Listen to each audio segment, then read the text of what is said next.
This is Transformation Ground Control, your source for all things business, technology, strategy, and change. If you're growing your business, leading change within your organization, or undertaking any sort of operational or technology change initiative, this podcast is for you. This show covers what you need to know about digital transformation, organizational change, operational improvement, and business growth.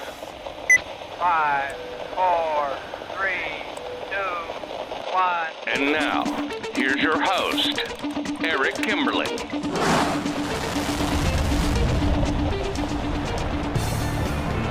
Hello, welcome to Transformation Ground Control. My name is Eric Kimberling here with Khalid Cheatham on episode number 38. Khalid, welcome back to the show. Thanks for having me. Absolutely. Excited for today's show. Some really cool guests. A lot to cover. I'll be curious to see how we get through all this in one episode. But it's a lot of timely stuff. It's a lot of stuff that's relevant to digital transformation, as always, which the show is about. Anything related to digital transformation, the people, process, and technology sides of digital transformation. And so today we've got three major segments or three primary threads we're going to cover today. First, we're going to cover something that's very timely, which was the recent Facebook whistleblower situation and the follow-on Facebook and social media outage that happened after that. And this just happened a couple weeks ago. And we're going to talk about, just unpack that and talk about what it means to transformations in general and data and all kinds of different stuff there. That'll be the opening segment. And then we have a couple guests on the show today. We have Khalid Morris, who is a director of strategy and transformation at Third Stage, and who also moonlights as a youth basketball coach. So we are actually going to have him on the show to talk about sports and how the lessons in sports, team sports in particular, team chemistry, winning, keeping score, building a good team, how the lessons from sports can actually translate to a transformation initiative. So it's a totally different take on what we've covered in other guests or other interviews on this show, but should be a very interesting one. And then finally, the third guest we'll have on the show today, or the third segment that we'll have on the show, is Adam Cheatham, who is another director of strategy and transformation at Third Stage. And we're going to talk about the labor shortages in the ERP and digital transformation space and how that affects transformations and what it means to organizations going through these sorts of transformations. So that's the show we have planned for you today. So let's start with, before we bring our guest on the show, let's talk about this whole Facebook thing. It's an intriguing, pretty big deal. What are some of the things that you want to talk about there, Kyler? Yeah, absolutely. So for our audience, as we know, we have a lot of global communities here on ground control. I wanted to kind of just do an overview quickly of kind of what we're experiencing in the United States. So recently, before the U.S. Congress, we had someone that used to work at Facebook that had a bunch of documentation that talked about really the ethics of Facebook and how technically their algorithm works in specifics to not only politics and influences on our election, but also on minors on the actual platform. So just to kind of give you an idea of who this person was, she was the head of their ethics and civil communities, and she felt as though she needed to say something because she felt Facebook was monetizing its users to the point where it was putting its own profitability before safety. And that's what she felt as though our government here in the States needed to step in for regulation. Just to give kind of a comparison, she compared it to the tobacco industry when there's in the 70s and 80s, when there started to be more regulation around the tobacco industry and advertising, specifically in targeting our youth. So just a few things I want to kind of talk about when it comes to why this situation for us here in the States is pretty unique. One, it's completely bipartisan. So obviously, as many of you know from our audience, in the United States, we're experiencing some very divisive communications when it comes to our elections and how that integrates with technology, from voting machines to social platforms to foreign powers, kind of what that looks like. So that's one thing that we all agree from our leadership level, that there needs to be some sort of regulation or understanding of these big titans that have so much influence over our culture. The second thing I kind of wanted to dig into, and Eric, you definitely are the technology expert here, is what is the Facebook algorithm and how does it work?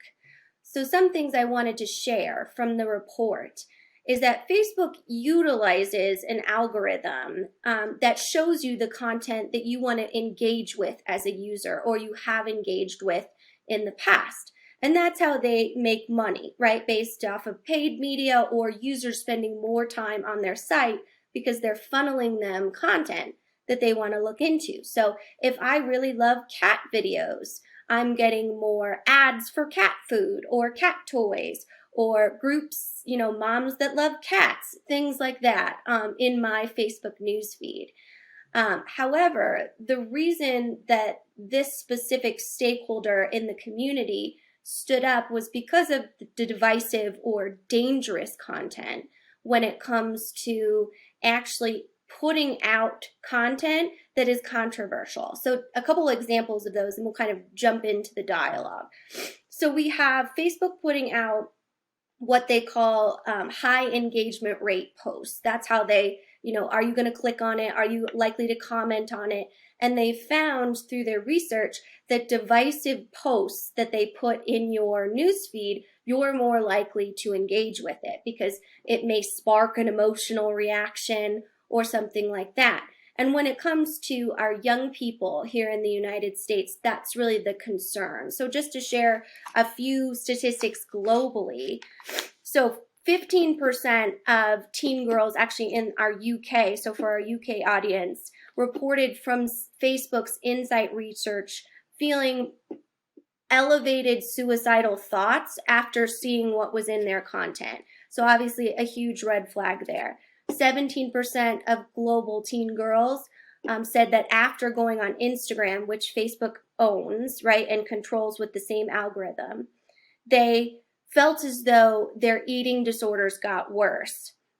And then a huge 32% of teenagers after going on Instagram felt bad about their bodies. So these are the types of divisive pieces of content, or AKA dangerous pieces of content, that you may, as your teenager, search for healthy foods. And then all of a sudden you're pumped full with these eating disorder types of content, making, poor choices when it comes to crash dieting, really, bad nutritional choices. So it's gone kind of from just putting in healthy recipes, right, to actually putting them in a situation where this content they're more likely to engage with. Mark Zuckerberg calls it meaningful social interactions. So that means that you're clicking or commenting on this. So Eric, I thought that it might be interesting to get your perspective from a technical level on utilizing that algorithm or that, artificial intelligence to kind of influence what people, specifically maybe influential people when it comes to our young people, are experiencing, and kind of what your reaction is to that from a technical standpoint. Well, I think on the surface, it's a good reminder on how technology, when unchecked or when you're focused too much on technology, if you neglect the human side of things, this is what happens. I mean, you have these unintended consequences, and bad things can happen unintentionally, presumably here. So that's the first thing that sort of bubbles up is hearing you talk about this. And by the way, if you and others listening to the show haven't seen the series of articles in the Wall Street Journal that sort of, they're the ones that uncovered this whole thing, or the whistleblower initially went to the Wall Street Journal with this documentation, and the articles are really good. Like, they're really, I feel like they should win awards for the series of articles they wrote, and they covered different angles every day. I think it was a Monday through Friday they uncovered it all. One story each day. And then now she's, a bit on the media and whatnot, so people know her. And plus, obviously, the Facebook outage further shine the spotlight on her. But getting back to your question, the other part of this too is, there's just so many. I'll try not to get political on this, even though I have very strong opinions on all the stuff you just talked about. But it also raises the question of data privacy too. Because you've got this data. The algorithm is fueled by the data that it's collecting from you and others. So the fact that something in the algorithm is telling Facebook that a young girl is going to be highly likely or has an X percentage chance of responding to this piece of content that could be harmful. There's just there's a lot there, as far as the privacy of the data. Is that right or wrong? The whole ethics of should they be doing things that are harmful in the name of driving up engagement and getting more eyeballs and more advertising revenue. That's a slippery slope for sure, a difficult balancing act. So those are the two immediate thoughts: is the human versus technology trade-off, I guess you'd say, which I think applies to any organization that's deploying technology, especially as you start to get into machine learning and robotic process automation and things that have really big impacts on people. And it could have really big negative impacts on people, even if the net impact on the organization is more beneficial overall, which is probably true for Facebook. They clearly are driving up their profits. They're a very profitable company, very highly valued on the stock market and whatnot. But there's a downside consequence. So I think that's something just to be aware of in any sort of technological journey, especially as you get into some of these more advanced AI and machine learning types of things. So those are just a few things that come to mind on that. Yeah, definitely. I know later in the episode, we'll kind of get to the ERP labor shortage and talking about manufacturing and how AI actually can help on that level. But our guest, Adam, talks about the need for human interaction. No one has 100% automated experience. And I think that's the danger of this. He gives a great example that I like to share. If you actually used AI to show you when to buy Christmas trees, and I think this is actually from our VP Stewart in the UK, it would buy all of your inventory in January to buy Christmas trees. Obviously, the Christian holiday Christmas is in December, but that's not what the data is showing. It's showing pricing, it's showing product availability, those types of things. But without a human influence in that conversation, we have a bunch of Christmas trees in February, right? Where obviously we're not going to need them for 10, 11 months at that point. So I think that the interesting thing about this to me too is you have this huge mega tech titan. And Eric, I'm so curious to hear your feedback on this because you know so much about kind of the bias and the dark side, if you will, of the technology industry, specifically on the software side. But so you have a whistleblower that says all of these, terrible things about what Facebook is doing. And then the biggest tech conglomerate on the entire, surface of the world goes dark the very next day after their interview. So not to get too conspiracy theorist on you, but I want to. Okay, so so what do you think about that? Is that just the biggest coincidence on the face of the earth, or what kind of prickles for you there? Well, that's funny because I love conspiracy theories. I'll be honest. Me too. Guilty as charged. I love to read about them, even if I don't believe them. I love. It's just fascinating. But yeah, there's so much in that question. It's hard to answer almost. I mean, there's so many different directions to go. What I'd say is that, first of all, I mean, you mentioned something at the beginning of the question about the bias of the industry. And, I think Facebook is an extreme example of a technology company throwing its weight around, in my opinion, too much. It's got too much power. It's too much concentration of power. And I think that's very true even in the enterprise technology space on a smaller scale. Obviously, Facebook and Instagram and those social media platforms touch billions of people across the world every day, and it's the only it's really somewhat of a monopoly where there's not a lot of alternatives. There are there's TikTok and others, I suppose, but there's only a handful of alternatives. At least in the enterprise technology space, you have a lot of smaller options and mid-tier options. But when you get to the bigger ecosystems in the enterprise technology space, you have a lot of the same problem. It may not be the same exact sort of issues with teen girls having eating disorders, but you end up having these enterprise technology firms that are promoting a false narrative that's just not true, but they're doing it because they can and because they can pump tons of marketing dollars into this message that is absolutely not true. And I'll give you an example. The whole sort of forced migration to the cloud. That is absolutely not true, that cloud is better or that cloud is cheaper or that, if you don't move to the cloud, you're dead. It's just not true, but that is the marketing narrative. They have more marketing spend than the smaller guys or the on-premise guys. So they're going to, that's the message that's going to win. And a lot of time that's sort of like what Facebook is doing. But they're doing it for different reasons. Obviously, they're just doing it because they want to get engagement. They want to get people to respond. I also know just from the way we, the kind of thought leadership we do, we tend to put out, at third stage, we tend to put out controversial, non-conventional sorts of messages, and that does get a lot of engagement because it is controversial. You get people that like it, and you get some people that don't like it because it doesn't fit their narrative. It's not what the software vendors want to hear. They don't want us saying that stuff, and not to get into censorship, but I would think if big software vendors could, they'd probably find a way to censor third stage. Pure speculation, what if, hypothetical, but I do think that that's the case. So there's a lot there. So I think, you have to think through all those different pieces when you're, thinking about how, what translates from this case into, some of the more day-to-day enterprise technology type stuff that people listening to the show might be focused on. Yeah, definitely. We actually get a lot of hate mail through our contacts. Sometimes, they're laughable because they're like, you are a liar.com, all of these different things, because we really do feel as though our clients in our community deserve the truth. And it's similar in the way that sometimes these tech companies have this leverage over users, over companies, that they come in and say, hey, user, you have to look at all of these things.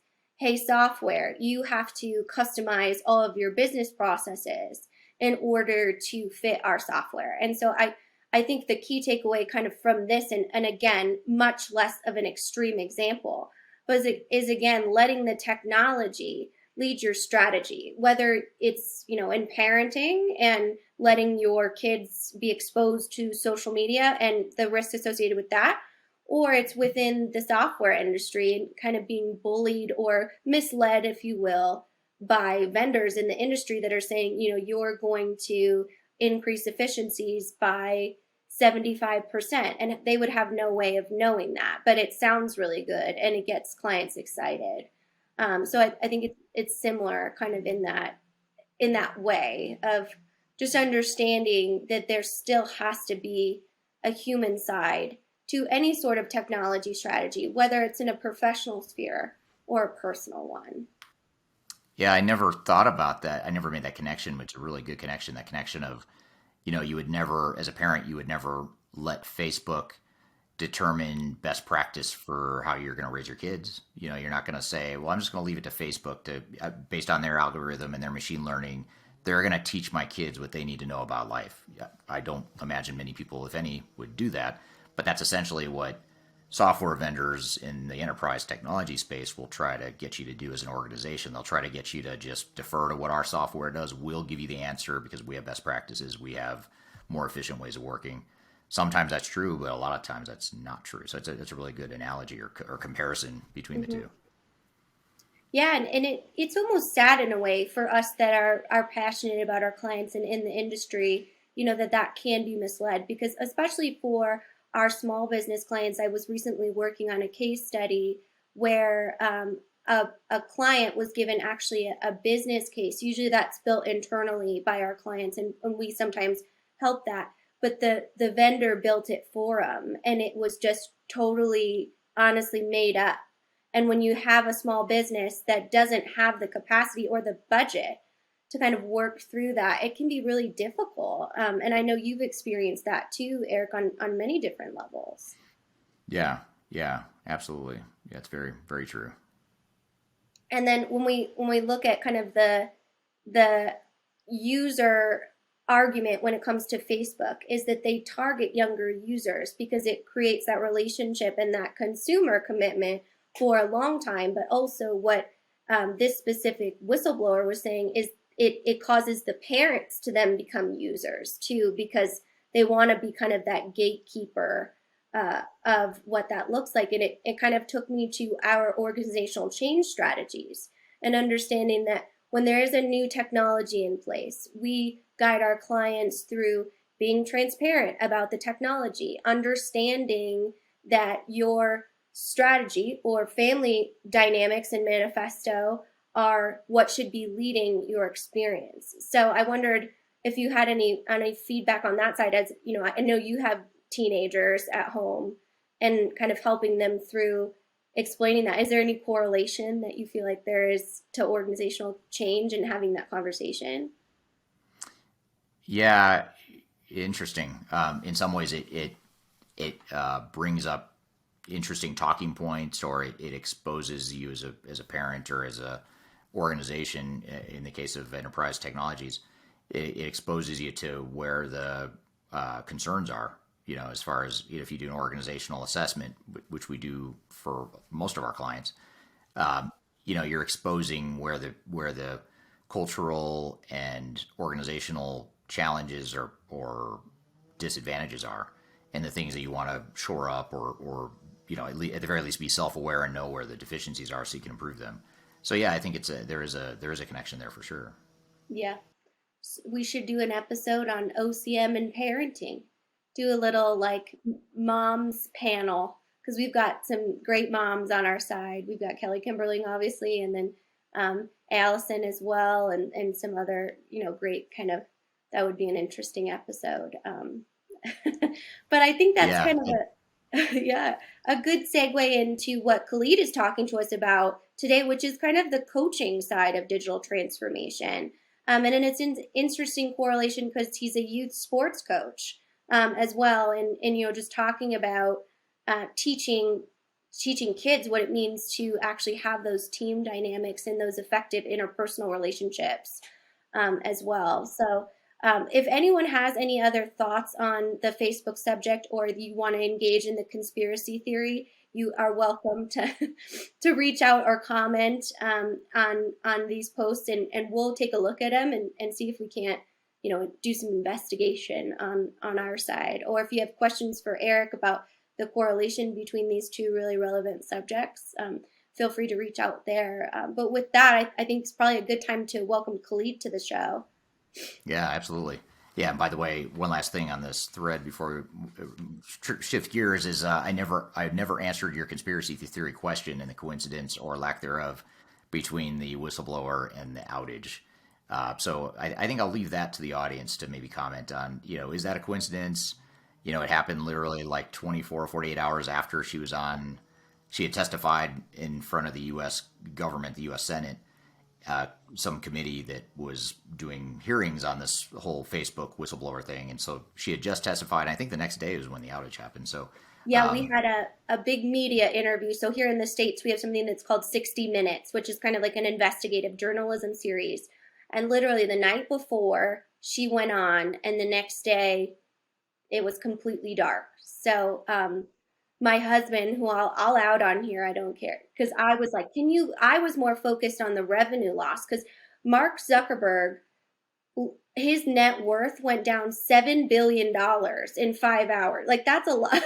That's a ton of money. And of course, my partner, who is in the digital transformation sphere, he was like, oh, they totally took that down. And, they're looking through all their data, and they create, and I never even entered that thought. So maybe you might be on his side, that he won't even let us have a baby monitor connected to the internet because he thinks someone is going to watch our kids sleep. I'm like, well, I mean, it's really not that exciting, but if someone wants to watch the kids sleep, I guess they can. Right. That's it. That's interesting. That's funny. So I guess the question for the audience, let me reframe it. Who is they? So in this conspiracy theory, who is they that might have brought down Facebook? Is it, so no, that's fascinating. Well, those answers.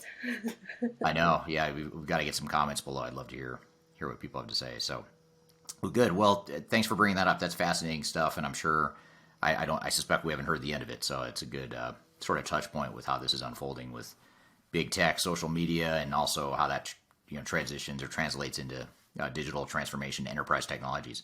So back to your point earlier, we're going to shift gears and bring on Khalid Morris onto the show. We're going to talk about another analogy or another connection or connecting of the dots between sports, team building, team performance, winning, and digital transformation or any sort of business transformation. We're going to do that after we take a quick break. We'll be right back with more Transformation Ground Control. I'm all right today.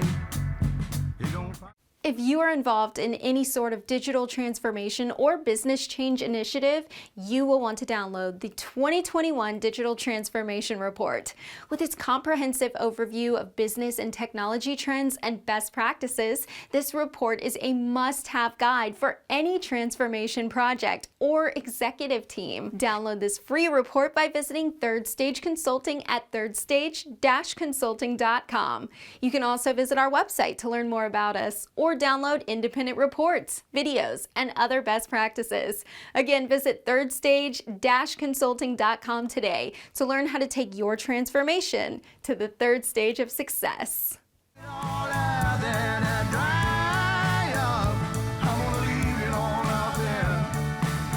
Hello and welcome back to Transformation Ground Control, episode number 38. I'm here with Cheatham. You can find new episodes every Wednesday on YouTube, as well as all the usual podcast platforms like Spotify, Amazon, Google, iHeartRadio, Pandora. Wherever you listen to podcasts, you can find us there. Be sure to subscribe, check out our weekly podcast, and any suggestions or reviews you have, we'd love to hear your feedback as well.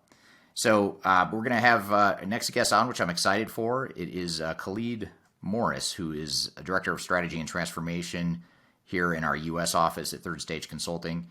He's also a youth basketball coach, and actually the way Khalid and I had sort of got back in touch after having worked together about a decade ago was at a youth basketball tournament. Both of our kids are similar ages, and we were at the same tournament in Salt Lake City, of all places, and we just happened to run at each other and sort of reestablished contact, and I enjoyed working with him in the past and asked him to join our team, and he accepted. So he's a relatively new director on our team, but what I thought would be great for his first appearance on Transformation Ground Control is to talk about something he's passionate about, or two things he's passionate about. One is digital transformation, the other is sports, and what's the connection. And this is something I've always been fascinated by, and finally I have someone credible other than myself who never played team sports and is one of the less athletic people, I'd say, in the world. So I'm probably not the most credible person to be talking about sports. But Khalid, on the other hand, he's very athletic. He played collegiate basketball, and you can't see it in the video here when I introduce him, but he's probably like 2.5 feet taller than me. And that's not saying much because I'm only 5'9", but I don't know how tall he is, but he's pretty tall. So very athletic guy and smart as well. So all that being said, Khalid, welcome to the show. Thanks for having me. I'll start with mine, and that's the Los Angeles Lakers. We're planning on winning another championship here in 2021. I'm from Los Angeles, California originally, so I am a huge Lakers and Dodgers buff. I live in Denver now, so I'm good with the Nuggets, right? Like we're friends. Like I go to the games, etc. But my heart is always going to be with the Lakers. Los Angeles Lakers. Okay, LeBron and company, huh? Yeah. You like teams that dominate, I guess, is pretty much, yeah. Make it as easy as possible. Right. Well, before we jump into some more sports analogies and references, maybe just tell us a little bit about yourself, your background, and how you got to Third Stage and then what you do at Third Stage. My background, honestly, is finance. As an undergraduate, I loved finance. That was something that the only thing I really connected to as an undergraduate. And I love math and I love numbers. And so computers, computer science, ERP software, none of that was on my radar when I was an undergraduate student. And I started in finance. I did a lot of work in finance, and that was all prior to going to graduate school at the University of Denver. And I went to graduate school at the University of Denver. It was actually for real estate. I connected, and maybe this is part of my finance background, economic development. I had a huge passion for making difference in my communities and economic development, really doing developmental work in the area of needs. I'm a huge food buff. I do food advocacy now and work with a lot of food groups independently. So it's economic development is still a core part of me. But when I left the University of Denver, I started doing consulting. I wanted to get a job in real estate development, and that was during the crash. Nothing was available on the development front, and the only opportunities I really had was to use. Only real path for me was to use my business degree, and the consulting opportunities sort of came up when I met you, and I just kind of liked it. It was another slice, and it was in an area where I didn't know a ton. Right, like IT, I knew a lot about finance and real estate, and all these other pieces, but the technical world was something that I really didn't learn a lot about. So the opportunity to grow there, that was back in '07, and I've sort of been doing consulting work since then as a career kind of component, and so I've been able to build out a lot of technical skills on the implementation side, a lot of different Big Four groups, a lot of different implementation delivery groups, Accenture, Deloitte, also with Tidemark on the software side too. So I've had a lot of experience on the technology side, and it's kind of created an interesting blend of skills, if you will, for me in comparison to a lot of colleagues that I've had over the years. Yeah. Well, good to have you on the Third Stage team. You mentioned it in passing, but we actually worked together at my previous venture. About 10 years ago or 12 years ago, whenever that was. Don't date us too much. Don't date us. Right. We both have a little bit more gray. It happened a long time ago. Right. We were not as gray back then, but then you went off and got into more, deeper implementation type consulting, and then now you're back working with the team here at Third Stage. Happy to be back. Yeah, good to have you. And one thing that's always intrigued me about your background is that you played basketball collegiately at Tulane, right? Yeah, I played at Tulane and Van Kenese. I was playing a little bit after that. Then I kind of had an health issue that kind of really forced me to really think through what made the most sense. And that was me, exploring my business career. That's what I wanted to do. And that's when I jumped into the finance piece. But I've been playing basketball since I was 5. Competitively, I've kind of been able to do it at a high level. I've kind of been able to see some higher end, compete against some pretty good guys. And now I'm kind of able to, my kids kind of pulled me into kind of doing some youth coaching and that sort of thing. So it still keeps me a little connected to basketball. I play still, so I'll occasionally kind of go to Lifetime or something and kind of still play. So I still consider myself an athlete, but the injuries mount as you get older. So, time is sort of undefeated. So you kind of just that be what it is. But I'm very much connected to the sport still. Yeah, that I know you downplay this, and this makes you uncomfortable. But the team you coach now, that I've seen your team play, because our kids are the same age, and they were in the same tournament not too long ago, and your team absolutely destroyed every team that you played. It was. I'm one of the assistant coaches. College Bound Elite is the name of the team. So I support both of my son's teams. They're going into the 7th grade and into the 6th grade, and both teams are pretty good. I believe we're the best team in the state for both age brackets and even the age bracket above. But they're a really good team, and they have a lot of good kids on it. That kind of helps a lot. And but a part of that is we put a lot of energy into helping develop the kids and keeping them kind of moving to the next level. So I don't know if any of the coaches are watching. I highly doubt it. But Ronnie, hey. Nick, hey. John, hey. Q, hey. They're not, Terrence, hey. They're not interested in digital transformation. I think they're all along the line of their own individual digital transformation journey. So they may. You never know. They might be on that. Right.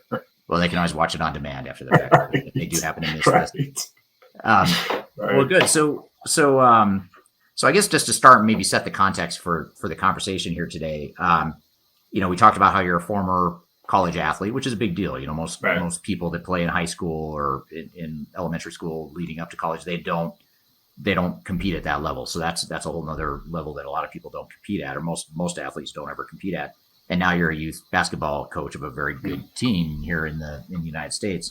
But how would you say that, based on all this work you've done as a coach and as an athlete, and then now as a consulting to organizations and seeing all the politics and stuff that goes on there, how do the general concepts of coaching apply, or could they apply to digital transformations or business transformation journeys that organizations are going through? For me, it starts with development. And this is actually what I initially connected with real estate. One of the reasons why I moved here was for real estate. And the very idea of real estate is great to me. Real estate development is the idea that you got this blanket lot, there's nothing there, and you build and you make something special. That's the arc of development. It's there in real estate, it's there in software, and it's a core part of digital transformation journey. But at the heart of all of it is development. And the fact that you grow into your future, not necessarily, it's not there to begin with, right? It's almost like it's not an entitlement, right? You're not born with it. Like the lot is vacant. It's not there already. You have to put hard work and planning and all of that sort of amounts into what is ultimately there. And that's what digital transformation is. I know we're not there right now. We have to get there. It's going to take some work to get there, and you put in that little bit, and you consistently put in that little bit to change and to transform. And it's not a singular thing. I think, some organizations, they do need to lean on certain others. Like leaning on us is okay for that guidance, because it turns into, and this is just part of the dynamics of teamwork, it turns into just that. Like we're in this together. Like the final piece we can all celebrate in and say that we did it together. So a core part of all of that for me, and I love it even with youth coaching, is just watching kids just struggle with something and just say, I know you don't know how to do this right now, but you will if you keep at it, and just showing them the right way to kind of go about it, and then watching their game change, the confidence grows, and ultimately they become more productive players just by doing those little things that they need to do in order to be successful, or learning how to, I guess, repping those little things. Yeah, you're triggering some additional questions I'm jotting. No, you're good. So that's really interesting, and I agree, and I guess sort of an overarching question that I had, as we were talking about this particular discussion, sort of a thing I'm always fascinated by is when you look at something like sports. Mm-hmm. It's so cut and dry. Either you win or you lose. You've got a scoreboard. You've got stats you're tracking. How individuals are performing and contributing to the team success or not. Mm-hmm. And so it's very tangible. It's very cut and dry. But then you look at digital transformation, business transformation, and it's really kludgy. It's vague. It's ambiguous, and there's not a scoreboard per se for a lot of organizations. So, how do you do you have any thoughts on what you've seen work where you might translate that sort of scoreboard mentality, or winning? I hate to say winning and losing, but winning and losing mentality to something that's a little bit less. Yeah, like I would say if you look at games as the little things, then I think it gets a little clearer. I mean, a game you win, a game you lose a game, but over the course of the journey, a game is small. I saw a stat. The Cincinnati Bengals and the Jacksonville Jaguars, or American football, played yesterday, and the quarterback for the Jacksonville Jaguars, Trevor Lawrence, they put up a stat that says he's 0-4 this year. And that is more losses that he suffered in both high school and college. So he's lost more games this one season than he has his entire high school and college journey. And it's an amazing stat. But if you look at it in the grand scheme of things, even this slice is small when you think about his career, right? Even you can say the same thing about a guy like Peyton Manning and all the losses that he accumulated early in his career. Nobody really remembers them. He does, I'm sure. But you don't really remember him. You see the great player that he turned into and all the teams that he took to a championship. So if you look at a game as a detail from a business perspective, right, then you look at those details and you say things like, we either prepare for that detail, or we're not prepared for that detail, right? We're either really good at that or we're not really good at that at the moment, right? And all of that is, to me, a win or a loss in a small micro moment. But over the course of the entire transformation, right, you have to keep in mind that those L's are lessons, and you have to keep in, as you kind of go through these things, and you don't necessarily do well at one thing or the other, or you identify those areas of your organization that aren't particularly good at something. Those are lessons on your journey to being where you need to be. So identifying those are critical, and then being able to do the development work, do the planning work necessary to turn that weakness into a win, so that you're prepared for that end result, that transformation journey, that championship, that win on the back end. That's really, really important versus the details that you may or may not be ready for at the current moment. Yeah, that's a good point. All right, thanks, Khalid. We're going to take a quick break, and I've got more questions for you when we come back. We'll be right back with more Transformation Ground Control. On the day I was born. If you are aiming for transformation success, turn to Third Stage Consulting Group. Third Stage's independent and technology agnostic consulting team helps clients define their digital strategies, define their roadmaps, and manage their transformations. With offices in the US, Europe, and Australia, our team helps the world's most forward-thinking organizations through their transformation pitfalls and risks. If you are embarking on a digital transformation or business change initiative, contact Third Stage Consulting to see how we can help you reach the third stage of transformation success. Learn more about us and download independent reports, videos, and other best practices at thirdstage-consulting.com.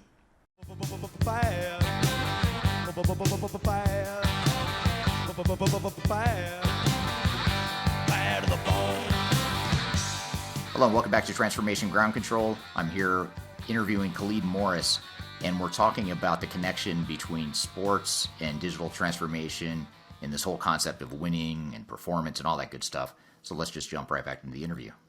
And it also triggers another thought around, these little things that you talk about, these little details that you work on, the fundamental skills, in basketball, dribbling, shooting, defending, all that stuff. And there's obviously within just those buckets, there's obviously tons of little details. But with transformations, a lot of times you have a couple of problems. One is a lot of times organizations don't know what the important details are, or they get caught up in the wrong details, Right. Or they just they're just spread so thin that they miss out on those details. And I think that's a really important point you bring up, because I think that's where a lot of companies fail in their implementations or their transformations, is in the little things. It's not the big strategic things. Oftentimes it's the little things. So what are your thoughts? Since we're going with these analogies, I think it's important to know that even great players need coaches. I think one of the biggest, I heard Isaiah Thomas talk about this with respect to LeBron James, but he had mentioned that if you look at the great players, they all had great coaching. So if you look at Jordan, historically, the Magic, they all had these coaches that you can kind of point, these Hall of Fame type of coaches. And LeBron was he was making the analogy, say that's how great he is. He doesn't even have that. Like, he doesn't have this amazing, Bobby Knight or, Pat Riley to sort of say, this is the guy, Phil Jackson, this is the guy, Dean Smith. These are the guys that coached me into learning the game a certain way, right? LeBron didn't really have those pillars, but he's still, a Mount Rushmore kind of basketball player. And it's amazing. So I say that to say great players, even great players need coaches, right? Keeping LeBron aside, even great players need coaches. And I think that with organizations, a lot of the times, and I've been on sites where, consulting has sort of, not been, I won't talk about the client, but hasn't been welcome. Right? They're kind of like, well, we got it. We know what we're doing. We kind of don't necessarily need a consultant to kind of come in, or a consulting company to kind of come in. My boss may think that that's necessary, but I don't. And I think that it's when you get that independent view, that third party view, that guidance, I think you only get enhanced, right? Even if you're great, because you already know what you do well, And they're coming in and sharing gaps with you, identifying these areas. So these are areas that you can get better at to take your organization to an even higher level. I think it's important for organizations to take heed to that guidance, kind of put it into their own kit. Like, I already got a big kit of things I do great. I'm going to put that in it, and I'm going to do even better, and just sort of maximize the growth, maximize the where an organization can kind of go. So to that, I would say, yeah, even organizations need coaches. Everyone needs guidance, just like everyone needs a mom and dad. Like, everyone kind of needs someone to kind of say, look, man, why don't you look in this left direction? Why don't you look, my son, he loves to go left. I always kind of tell him, why don't you look at the right side? There's nothing wrong. You're great at going left. You'll always be great at going right, left. Why don't you go left and look right? And if nothing is over there, go over there too, because there's a big court out here and you can go both ways. Yeah, that's good advice. So I guess, what it sounds like you're saying is that organizations and their leaders and project team members that are part of these transformations, they need to be open to coaching, and they need to recognize that even if they're really good and they've been through this a few times before, they still can benefit from having someone coach. It'd be like, I guess, to not want to do that would be a lot like the player on a team who says, no, I'm actually really good, so I don't need a coach. So I've got this coach. You just go coach someone else. I'm good. If the goal is, and transformation goal is equivalent to a championship, right? So if your goal is to win a championship, you have to be open to that guidance, right? If for no other reason, it's because you want all parts of your organization to pull in the same direction. So part of that is making sure everyone is aligned. There's a certain level of sacrifice that's required with that. So even if you're a great basketball player, you might be able to do everything on the basketball court. You may know, I do everything on the basketball court, but this person is going to have to do this part. I'm going to have to take care of that part, and this other person is going to have to take care of that. And we're going to have to talk to each other to make sure that everyone knows what everyone is doing, so that we're all pulling in the right direction. That is sort of path, like a framework, a template for how do you win a championship. Well, everyone understands your role and you sort of play together. It's the same way with organizations. And if you're trying to have that digital transformation on the other end, you need to identify the things that you need to do as a part of what you need to lock down in order to accomplish that, as well as every other person or every other part of the department or whatnot. So we're locking hands and we're doing this together. It's not a singular mission. And so, yeah, you might be great at something, but let's look at this from an organizational perspective. Let's look at it. Let's look at what we're trying to accomplish. And then let's talk about what you're great at. And then let's also talk about what you need to do. Maybe you're not great at it, or maybe you just haven't been doing that because that just hasn't been part of your job description. Well, now, in order for us to get to where we need to be, it now has to be a part of your job description, right? So sharing those roles, defining those roles, because in organizations, we're not as communicative as maybe we are on the court, on the basketball court. I'm always telling younger players, you got to talk. If you listen to pros are vocal. If you are sitting courtside at a basketball game or an NBA game or a professional game, you're just going to hear talking. And most of it, you may think, oh, they're talking trash. Most of it is not. Most of it is, I'm talking to my teammate. I'm letting him know I'm on his left side. I'm letting him know I'm in help. I'm letting him know that, don't worry about force the guy my way, or, I'm going to push him your way, or you get the rebound, I'm on the wing, just throw it. You constantly have to talk to your teammates so that they know where you are. And that's what keeps teams in sync. And that's what lets everybody know things. You even talking to your coaches, saying, this is what I'm seeing. Your coach is saying, this is what I'm seeing. I mean, it's a consistent talkative effort. And in business, oddly enough, there's not a lot of talking all the time. Sometimes we have collaboration issues amongst each other. Sometimes we relegate everything to an email versus to be able to kind of open up and kind of, voice or kind of talk, about it right next to each other, right? There's a couple studies I saw about, organizations that are sitting in queues and they're emailing each other right next. It's like, how come you can't just tell them, just lean over and just say, hey, blah, blah, blah. But it's important to kind of have those communication points. And I just feel like that's missing a lot in a lot of these dynamics. And when you define those roles and you have those communication, everybody knows what I'm doing, this is what I'm doing, this is what you're doing, and then having adjustments along that way. I know you're doing this, I'm also going to need you to do this, and everybody's working towards that goal, then you get there. If you're in isolation and you're just doing, well, this is what I do and I'm really good at it, then you don't get there. And it just sort of leaves gaps in your organization. Yeah. Yeah, you had a couple things or a couple threads. You had sort of the first part of your response is focused on sort of that strategic alignment and planning. And then you were getting into more what I would call the execution when you're out on the court. You know, how do you pivot? How do you adjust, communicate, you sort of in real time? And so you've got two layers there. And so maybe if we start with that first layer of call it strategy and planning for a transformation, that's much like a sports team that wants to win a championship. And to win the championship, they need to beat, you know, whoever the other contender is. And that contender has strengths and weaknesses. You've got strengths and weaknesses, and you come up with a game plan of how are we going to beat these guys or gals. And so it kind of gets to that whole concept of putting together a strategy, a playbook.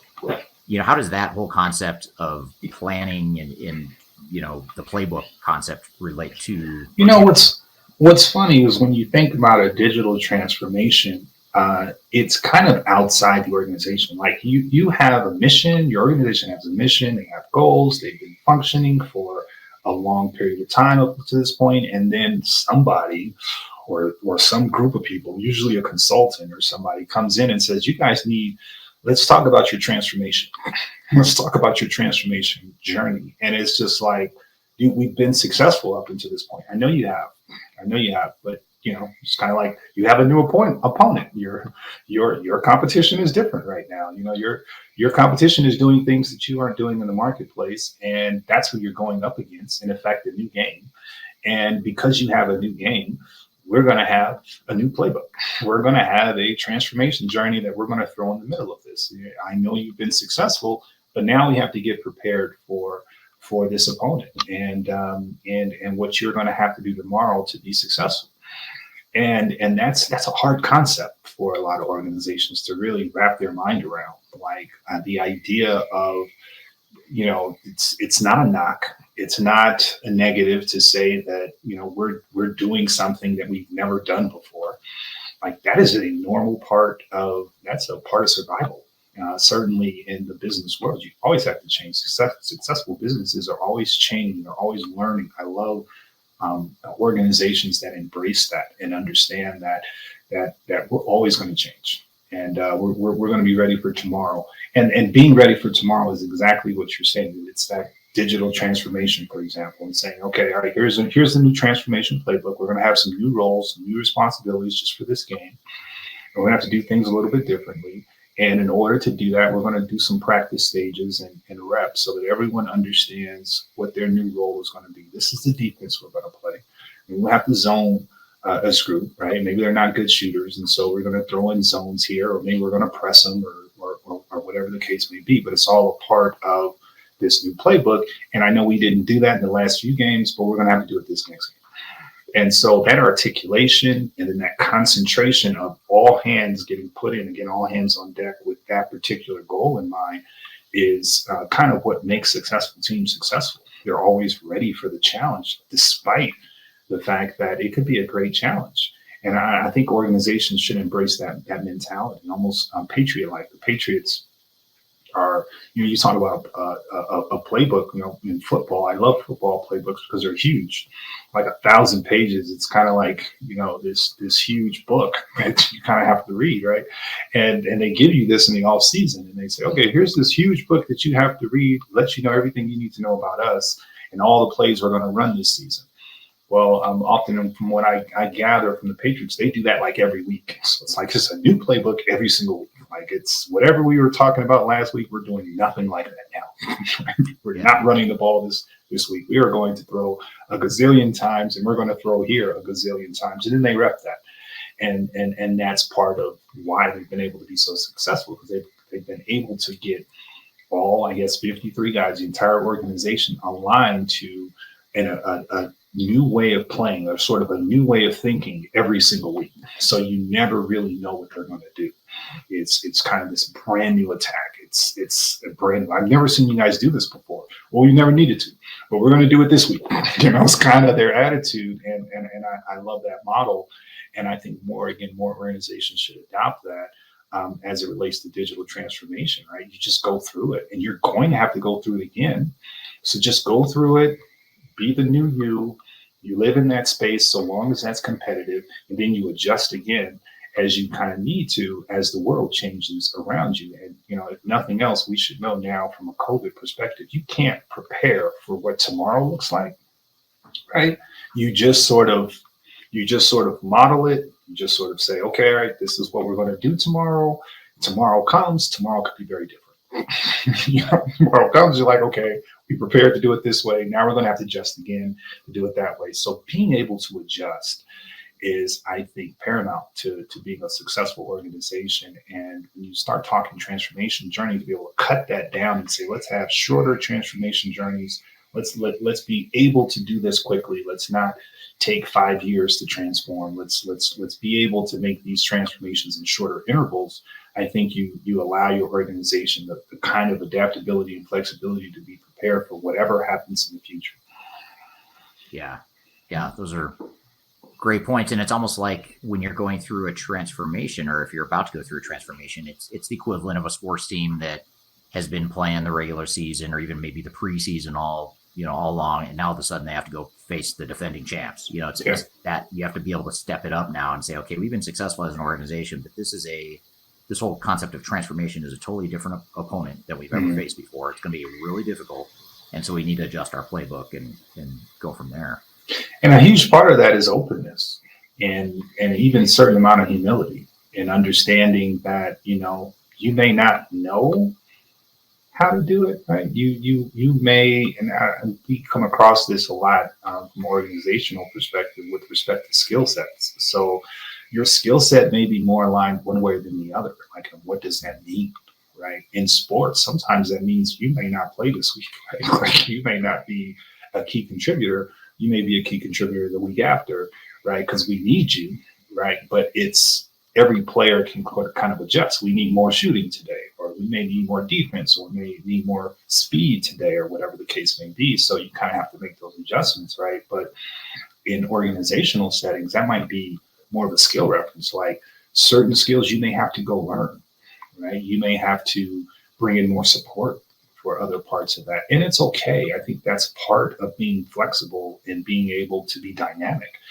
Because, like I said, those intervals can be short. So just like we made that adjustment to prepare for this transformation journey, we may have to go through another transformation journey, maybe not the exact same one, right? Like, maybe we've succeeded in doing whatever this journey's goal is, but we have a new goal, a kind of a different transformation journey that we have to kind of conduct, maybe 3 years from now.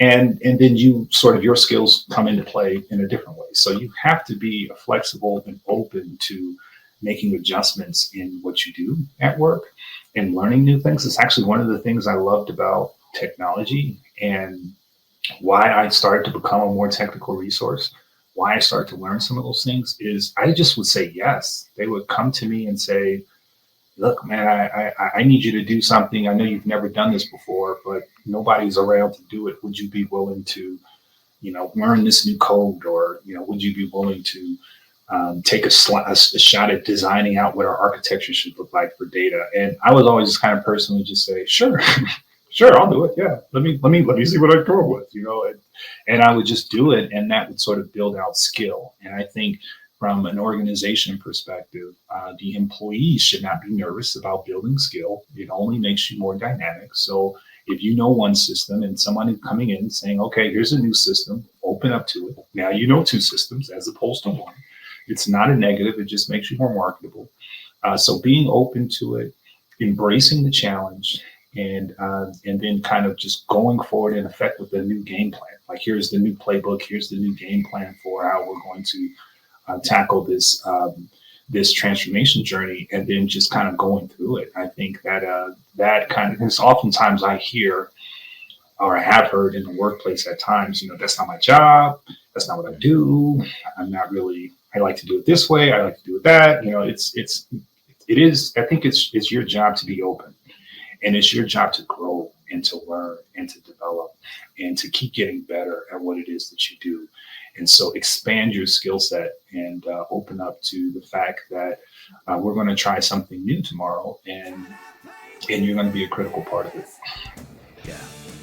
All right, thanks, Khalid. We're going to take a quick break, and I've got more questions for you when we come back. We'll be right back with more Transformation Ground Control.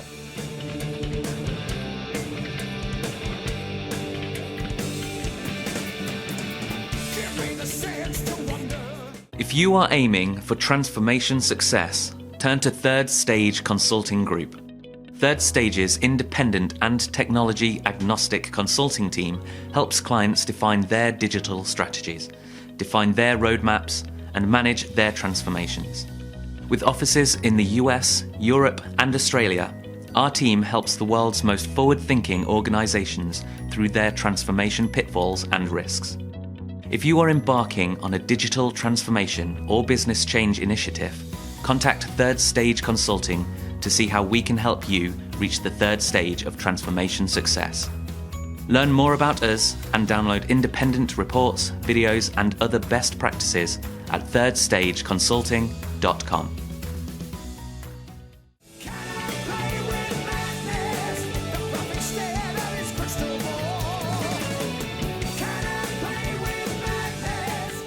Hello and welcome back to Transformation Ground Control. I'm here interviewing Khalid Morris, and we're talking about the connection between sports and digital transformation and this whole concept of winning and performance and all that good stuff. So let's just jump right back into the interview. Now, you're talking about the little things and learning and being open. You know, that's sort of the theme you've been talking about. And we actually have a question from the audience I wanted to touch on here. And this is from Bernard over on LinkedIn. He asked the questions, what tips can you provide for those who are in a career change to pursue digital transformation? And I actually get that question a lot. People ping me on LinkedIn a lot, like, how do I get into digital transformation? What skills should I learn? You know, so if I'm going with that coaching openness mentality, I want to be coached, I want to learn, what are some of the things that you would suggest to someone who isn't in this transformation space but wants to be? You know, I've always likened technology career to taxes. And that may seem a little bit dry and weird, but, you know, I couldn't imagine like being a tax accountant, especially having been an accountant. Like being a tax accountant in particular just makes me vomit. And the idea is because the tax code is so dry and bland and it changes all the time. It's like, how am I supposed to know about the new, you know, some new code change that occurred, right? And what they do is they read a lot. Tax accountants end up getting up on a lot of new changes with respect to the tax code. And you then know a good one because they're able to rat those off to you. Like, oh, this year it's like this. Oh, last year it was like that. Or 2 years ago. And you're like, how do you know this? Why do you know this? Are you reading that? Don't you have something better to read? Whatever. This is what they do, right? And I think technology is very similar in that the technical landscape changes all the time. And you have to be willing to learn the new changes. So the quicker you can get in it, actually, if you just sort of bypass I don't want to give you, bad advice here, but if you think about the top, the most current, those are the things that nobody knows, right? So the things at the bottom, those are things that everybody has been able to have kind of years of experience on and that sort of thing. But, you take some of the stuff at the very, very top, nobody knows that yet, so there's so many levels to get into technology. I would say you have to be open. You have to go learn. YouTube is right there. The internet is full. The one thing about technology is everything's online already on technology. It kind of has to be. And so there's no shortage of space to learn. And so my advice would be to learn the elements of the block you want to compete in, right, within the transformation journey on the technical side. And there's so many arts. We can go through them all. I mean, we can go into the actual technical components. We can go into the OCM parts. We can go into all the different layers of what comes up with digital strategy there.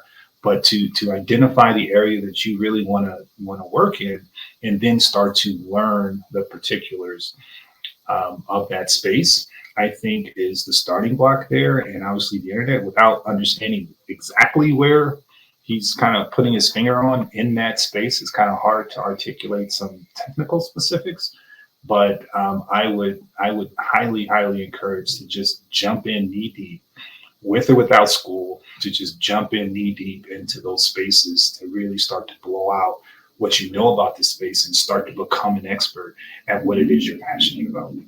Right.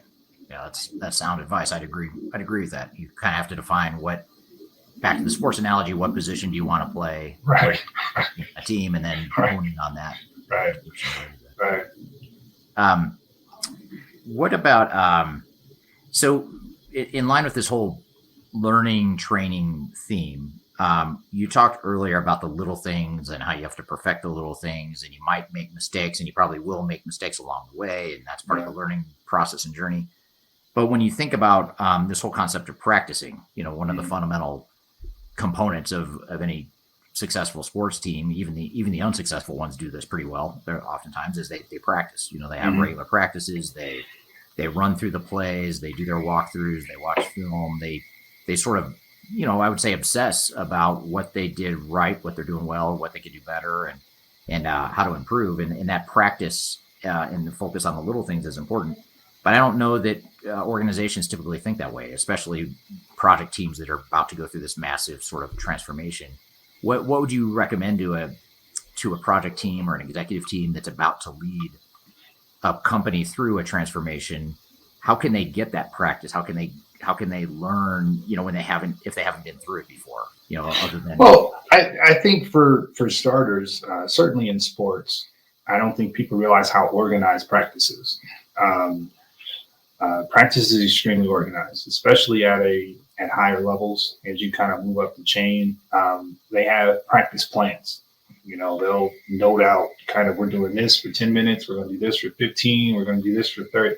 I mean, these practice plans are pretty blown out across sports. And it's every day because, especially for maybe not youth, sports, but, they may practice once or twice a week. But as you move up for more competitive, they're practicing every single day, and they have full-blown practice plans every single day. So they're assessing their environment consistently. They'll videotape. In college, we used to videotape our practices. Then the coaches would then go watch the videotape after they've watched the practice, right? And then go develop the next practice plan. So they're spending hours preparing for just one game, right? Or a season or whatever their arc is. And so I would say that for organizations, I think that the idea of practicing really starts with being ready. And that's really doing assessments, really doing kind of readiness, kind of assessments to identify the places in your organizations where they even need practice, right? Because a lot of the times you don't know, and particularly for something as ambiguous as business, right? Where you have these kind of organizations and all these different departments, and you got all these people. It's kind of hard unless you kind of have these amazing analytics tools. It's kind of hard to put your finger on person one and say, this person right here is a valued, this person is contributing this much to the overall product design or the overall service that's being output. It's kind of hard to kind of barrel things down into that kind of detail. So it's important that you understand the gaps in your organization first. I think that's a part of practice. And then once you understand those particular gaps, I think then you go through the method of what a kind of a practice plan would look like, or what it would look like to better prepare this part of my organization for A, B, C, D, or E. And I think that really gets into these training simulations. Technology is great about training, creating sandbox environments. All the development that you do in the implementation kind of delivery space prior to kind of going live is in these sandboxes. And a lot of the times organizations are reluctant. A lot of folks sometimes are reluctant to kind of just doodle or work in these sandbox environments, right? And I think it's important to work in these environments in scripted ways, whether or not we're kind of outlining particular routines, use cases that we're trying to model in this sandbox. And a lot of times you're modeling those to kind of figure out gaps again, problems, areas that it doesn't really work for. A lot of times you're trying to model it for areas where there needs to be some improvement and some efficiency. Like we'd like this software to be able to do A, B, C, D, or whatever it is. But being able to kind of work in that sandbox environment is very practice-like. I think it's a core part of transformation, and it also gets to the heart of employees buying into the transformation journey rather than kind of being on the side and kind of looking at it or watching a consultant or sort of watching someone else do parts of it and saying, oh, this will be great. Oh, that looks great. But not having their own kind of, buy-in, right? Not having their own involvement with the actual practice, but it takes that, right? Like you have to get involved and have your own reps. Because that's what practice is. It's individual reps. Like I don't want to wait until I have to perform a particular use case to learn a particular, how does this work in this new transformation, in this new process, this new business process, right? Like I should have gone through that several times over, multiple times over. In basketball, you like to practice something, hundreds of times before you actually do it, and usually in youth sports, I'm trying to tell kids, they like to come down and shoot threes. I'm like, even if they're shooting threes, like, are you shooting them from the areas that you actually practice them, right? Because if you're doing that from areas that you're practicing, that makes more sense to me. But you're just coming down and shooting. Like, when was the last time you shot from there? Have you shot 200 or 300 jump shots from that place like this week? If you haven't, then you're probably going to miss. You're not going to be as comfortable as you think you're going to be from this particular space, right? But if you shoot 200 jump shots, right? You're shooting maybe 50 or 100 from this one place on the floor, and you get into a game-like scenario and you get in that place. Well, naturally, yeah, you should shoot it, right? That's what you do. You already know your numbers. You're either 40% from there or 30 or whatever, but you're highly comfortable. So it's important that you're doing things that you've already repped. And I think that very much applies to transformation journeys and how in organizations, it's important for the organization to model out the use cases in their new journey and to have several reps with that prior to going live. Yeah, and so much of what you're describing is not just the practice and learning, but it's also the self-awareness. When you talk about reviewing film and practicing and asking those questions like, have you shot a three-pointer from that spot 100 times this week? It's easy to get into the sort of a false confidence. Like, yeah, I could, like in the case of a transformation, I'm a good project manager. I can lead a digital transformation. Okay, well, have you ever led one before? No. Okay, well, then that's not to say you should doubt yourself and have no confidence and just but you just want to be aware that, okay, I'm a good project manager, but I've never project managed a digital transformation. So what do I need to be successful? Or the idea, you can take something like e-commerce and saying that, we have e-commerce too. That idea that, two things are like. When you get into underneath it, it's like, yeah, but you have zero control of your website. Your e-commerce site doesn't necessarily, is not aligned with your inventory. You kind of have all these gaps in what you're calling e-commerce. And it's like, this is why you need transformation here. Is because you do have all these particular gaps that sort of need to be filled in comparison to maybe some other organizations where it's tight, where they have defined processes for all of these parts that sort of outline something like e-commerce. So it's self-awareness is huge, and it's okay. I think that it's okay, and I think that there's a certain amount of humility that needs to happen for organizations to kind of say we're not doing this good enough. And I think that's the beginning of your transformation journey is admitting that we're not getting it done here. And we may not be getting it done here today, but we will in a year from now or 2 years from now. And that's the beginning. That's sort of where it starts, that admittance. And then you can kind of say, all right, well, let's get better at it. And it's very important for athletes to do that. And even when you hear pros are extremely honest about what it is that they do well and what it is that they don't do. And they know, look, if the person is standing in a corner and shooting threes all day, that's what they practice. It's like they're not coming down trying to dribble between their legs. You don't see PJ Tucker kind of coming down trying to dribble a gazillion times between his legs or around his back or doing a bunch of stuff that he doesn't know how or doesn't practice, right? You see him saying, my job is to play great defense and to sit here in this corner and knock down and be the best corner 3-point shooter in the entire league. And that's self-awareness, and understanding not just self-awareness, but the role that the team needs you to play. And when those two meet, I think then you have a championship type of player, championship type of person that is ready to do their role to the highest degree. And I think that's important. So no, you're hitting the hammer on the head with self-awareness. I don't think you can have true transformation without having self-awareness. Yeah, agreed. All right, thanks, Khalid. We're going to take a quick break, and I've got more questions for you when we come back. We'll be right back with more Transformation Ground Control.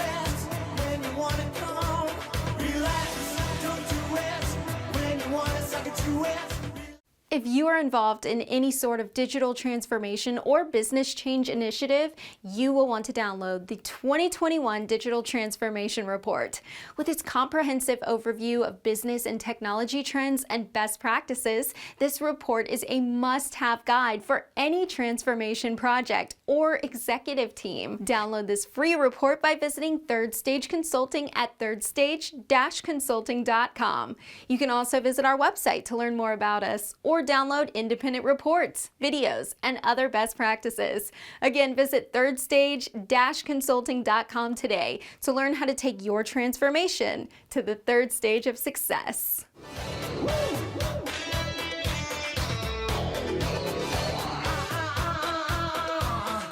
Hello, and welcome back to Transformation Ground Control. I'm here interviewing Khalid Morris, and we're talking about the connection between sports and digital transformation and this whole concept of winning and performance and all that good stuff. So let's just jump right back into the interview. Now you're alluding to another thread. This is probably the last major thread I want to pull on here in this discussion, but I want to talk about teams a little bit. When you're building a team, obviously you have to have the right talent, the right skills, but you also need the right chemistry. Let's start with that first part. When you're building a sports team, obviously, if you don't have any good shooters, or you need to beef up your defense. You can do one of two things. You could train your existing people to just get better at defense or become better shooters or whatever the case may be, or you could go acquire someone, bring someone on the team that is really good at those things. So how would you apply, sort of this whole concept of putting together a winning team for a transformation? What kind of advice would you give to the organizations? Well, for organizations, it's a little challenging because a lot of people don't think in terms of teams, and they don't think in terms of teamwork, or they think, we all work at the same company, so we're all on the same team. I mean, yeah, but the dynamics change, right? Like you're talking about an individual project, or you're getting on a transformation, and it's like, okay, we're all a part of steering this transformation journey. It's almost like a separate team. It's almost like a smaller unit. And so with every single team, I think the first thing you have to really think about, even less skill, because sometimes you're limited to the skills you have. Maybe you don't have shooters. So how are you going to win? Are you just going to lose every single game because your game plan is to shoot a bunch of 3-pointers and you don't have any 3-point shooters? No, you still have to figure out ways to be successful for your team. And I think a large part of that is your chemistry and how you guys work. So culture is a huge part of having a successful team. You've never seen a team win a championship with a bad kind of culture. They usually have great culture. They usually have great chemistry. Usually know each other like the back of their hands. They usually talk a ton, right? And all of that fits into what I would call culture. And I think what a lot of projects in general, business projects, fail to see is that the culture of your organization is different than the culture of your project, right? You can have a amazing organization, great culture, and everybody's doing things. You're putting baby pictures on the wall, and there are hugs and kisses everywhere, and everyone loves each other. You get on a project, and then it's a different ballgame. It might be people that don't know each other or don't talk much or from different departments or whatever the case may be. So how do they relate? Because if they don't have the chemistry necessary to be successful, then it's going to rear its head over the course of that particular project, right? Either through dissension or difference of opinions or not being able to do conflict resolution appropriately, or not understanding the roles and responsibilities right, et cetera, et cetera, et cetera. So for me, I think it starts with making sure that the culture is good, making sure that the chemistry is good, and doing those kind of activities to sort of bond the group and to keep everybody level and kind of saying, look, we're going to be a team. And we're not going to just be individuals running around here, but we're going to support each other and kind of be a great team. And once you kind of have that part in place, then you can kind of go into the pieces that I think a transformation needs, which is some of those definitions where everyone is sort of understanding what our goals are, what our objectives are, what we're trying to accomplish, what the roles and responsibilities are, even identifying the skill sets to say that, you're great at this, so you'll do this, you're great at that, so you'll do that. And I think when you have that, everyone's that culture, a good culture, then people are willing to do that. They're not thinking about it from, this is, I already have a job and I don't know how to do this. I don't feel like learning this extra stuff. That's not what a good teammate would say, right? That's someone who's thinking about their individual kind of space versus a good teammate say, no, I'm going to do that because that's what's necessary for the team. Right. So I think you start with building the right culture, and then you can kind of go into those fits to say, now that we're all on the same page and we're all a part of one unit and we all understand that, now we can talk about what we need each other to do to be successful in this particular. And in order to kind of get there, I think you do need to understand what are you already good at. And then we can kind of see those gaps, see if we need to bring someone else in, see if you need to get some adjustments. You can kind of go through all of that skill assessment work that's necessary to see, are we ready to win? Are we ready to kind of have a great transformation? Yeah. And it's interesting to hear you talk through that, because even our own clients, I would say they don't spend enough time defining. We spend a lot of time as a consulting firm. We'll spend a lot of time analyzing the culture of a company and looking at, okay, here's your culture and here's how you're trying to bend the culture. But when it comes to the team itself, you kind of look back to the sports analogy, winning and losing, team chemistry. It's almost like you've got a team here, and this may sound counterintuitive. It may not be a perfect analogy, but you've got a transformation team where you've got to have good chemistry, high performance, because you're out to play an opponent, and the opponent, by the way, oftentimes is the rest of your organization. It might be resisting change. It might be, and that sounds like exactly the kind of culture you don't want to create. Right. But in essence, that is kind of what you're doing. You're creating a strong team that can not go defeat the rest of the organization, but work in resistance and bend the culture the way they need to, and all that good stuff. So, I'm just wondering, have you seen? Are there any tactics that you've seen or that you could think of that might apply just to a transformation team themselves to make sure that you've got strong chemistry? It's kind of like developing software. So if you think about product life cycle, and the design work is required up front. If you don't do enough design work up front, right, then everything goes to the toilet, right, on the back end, because you start discovering things that you didn't really know. So I think you do that work up front. And I think that's a great analogy. And it's not even just specific to organizations. This is just business. Like, I've been doing consulting since 2007, and you've been doing consulting even longer. You've been a part of teams, project teams, and the culture has been just absolutely terrible. We'll put on a great face for the client, and everyone's got to, talking the right way. But then once we leave the client, it's just absolute train wreck. Just, I'm not doing that. You do this. You go here. I'm not. All kind of just nonsense that happens. And so when you start that arc, I think you got to have those sit downs. You got to have those team building activities. You got to have those. Even it doesn't have to be elaborate. You have to go to a resort somewhere and climb a pole or something and have somebody support you. Right? It doesn't have to be crazy, right? But you do have to have a consistent amount of work up front that bonds the people in the room and gets them to sort of smile and work together and understand that, what, I'm here to support you and you're here to support me, and we're here to do the work required to win. And then you go into your organization and fight those battles with sometimes even your own friends, to your point, right? These are your own colleagues that, are providing resistance, right? But you have more support when you know that your working transformation team is supporting you. And I think some of that is outside the space of the transformation components, and in just the normal space of, are we a solid enough team? Are we a strong enough team to go into this organization and do the work that needs to be done in an exceptional way, right? And I think far too often the answer to that is no, and that makes the challenge that much more difficult. Right. Yeah, and a lot of times it all starts with the leadership of the organization. They set the tone for the culture of the overall organization, but especially the transformation project team. And then back to your point about coaches, if you have the right coach, I mean, that's going to have a pretty significant influence on the I think I actually liken it more to coaching than leadership, because a lot of the times, you don't always know what you don't know. And you can have a strong leader and just have a bad team. And it's just because you didn't do the work. It's not because you're a bad leader.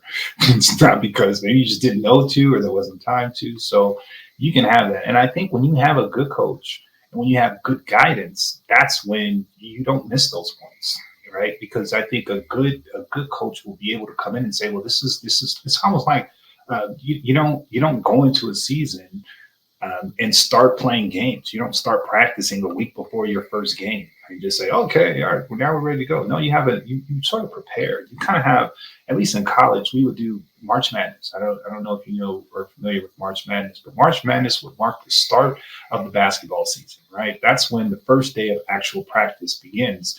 And you can now go into the regimen of practice, which you'll do for maybe 4 to 6 weeks before you even play a single, probably just about 4 weeks before you actually play a game.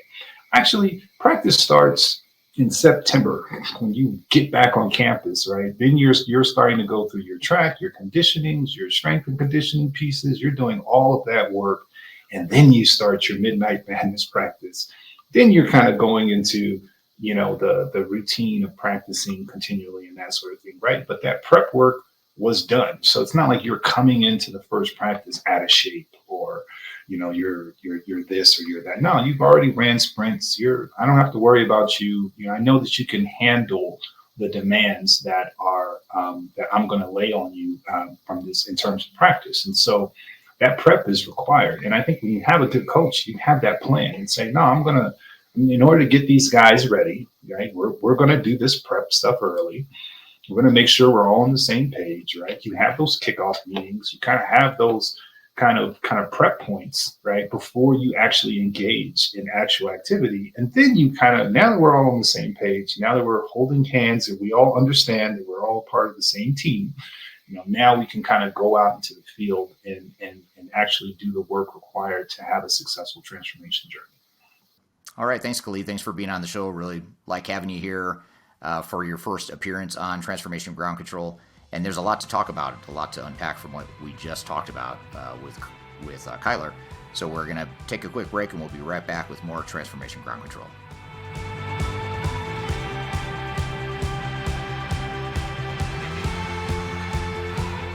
If you are aiming for transformation success, turn to Third Stage Consulting Group. Third Stage's independent and technology agnostic consulting team helps clients define their digital strategies, define their roadmaps, and manage their transformations. With offices in the US, Europe, and Australia, our team helps the world's most forward-thinking organizations through their transformation pitfalls and risks. If you are embarking on a digital transformation or business change initiative, contact Third Stage Consulting to see how we can help you reach the third stage of transformation success. Learn more about us and download independent reports, videos, and other best practices at thirdstage-consulting.com.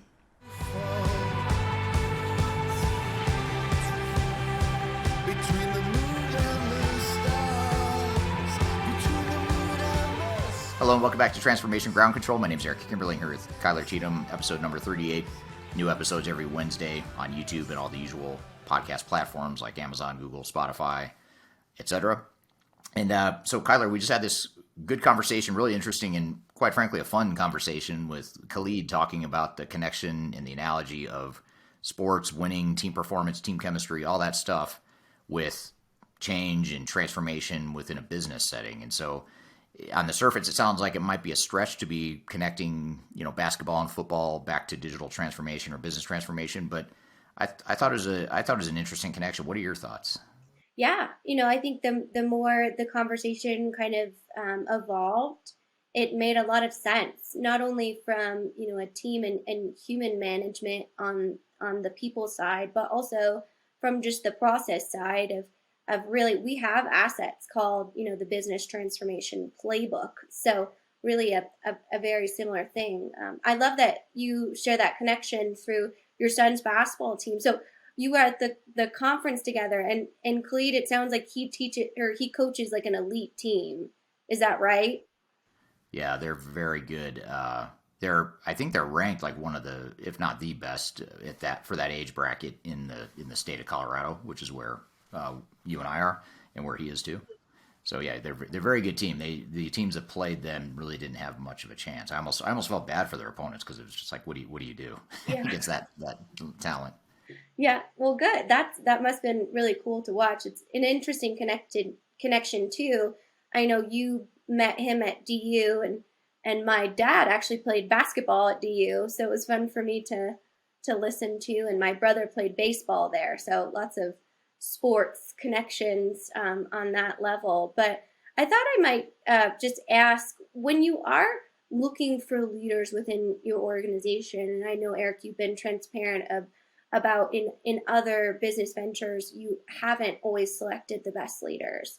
So when you are looking for transformation leaders on the third stage side, is coaching one of those things that you do consider, or having that ability to kind of coach clients through a transformation from a resourcing perspective? Yeah, it definitely catches my eye. I mean, whenever someone has on their CV or resume that they are a youth coach, or they used to be a coach, or even if they're not a coach but they used to play, a significant amount of team sports, I do find that appealing. And then quite honestly, much in the same way I would find someone that has a lean Six Sigma black belt certification or a ProSci certification. To me, coaching and or significant athletic background, that's very appealing, because it just and I see it more having kids. I quite honestly, I mentioned before, I was not a team sports guy. In hindsight, kind of wish I would have been, but I did cross country and track, which is individual sports, and I just wasn't tall enough, big enough, or athletic enough to play basketball or football. But having younger kids, teenage kids that are much more athletic than I ever was, but seeing them learn basketball and American football and even soccer when they're a lot younger. They don't play that anymore, but football and basketball are their two main sports, and just watching them develop and learn, and how they interact with their team, and how they learn to communicate with their team, and how they build the chemistry at such a young age and growing up. That it's been really fascinating and eye-opening, and it's actually helped me a lot as a leader, I think, is to kind of see the early formative years of a young athlete, and how they can, how that all evolves and where the breakdowns happen. My son, for example, my older son, for example, was on this team last year, a club basketball team that they were really talented kids, but they just did not communicate on the court. They wouldn't yell for help. You kind of tell each other what they were doing. They were just a real quiet team, but very talented. And they had trouble winning because they weren't communicating. They weren't all on the same page. So it was interesting to see those stumbles as well, in addition to when they do well. So to answer your question, yeah, absolutely. I think that's a very strong skill set that's very applicable to consulting and any sort of leadership role, to be honest. Yeah. And I assume that's important when you have to kind of go into an organization in a high stress situation, similar to, right at the buzzer, or those types of things, and learning how to have those interpersonal relationships, I assume, is really important under kind of those high stress times, or even those failure points, as Khalid mentioned, is being able to go through a failure with your team or a loss and say, what are we going to do next time? So that was something I kind of wanted to unpack with you, because we put out so much content and recommendations for our listeners and our audience of how to avoid failures. Is there ever a good time to fail? And, how do you kind of stand up from that, as Khalid talked about, growing from failure? Yeah, and that was an area actually in the discussion I kind of if we had more time, I would have liked to go deeper into, because, the thing with sports is, it's first of all, like we talked about in the discussion, it's very cut and dry. There's a scoreboard with very clear metrics, and you either win or you lose. And if you lose, you're not happy, and if you win, you probably are. You also have game film that you can go back and review, and feedback from your teammates and your coaches and all that stuff.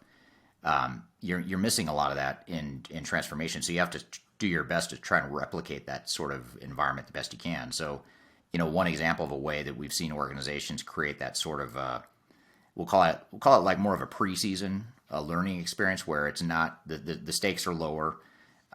If you have to fail, that's the place to fail. You don't want to fail when you get to regular season or the playoffs, to go with that analogy.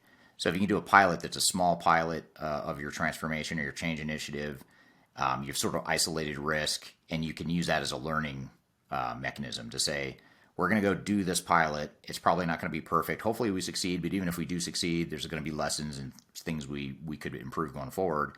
And let's make sure we pivot off of those lessons. And so that can be a very powerful example of how you could sort of take some of those sports concepts and apply it to this whole concept of learning. And if we need to fail there. Don't fail on the big, massive transformation that's affecting, a majority of your revenue stream or whatever the case may be.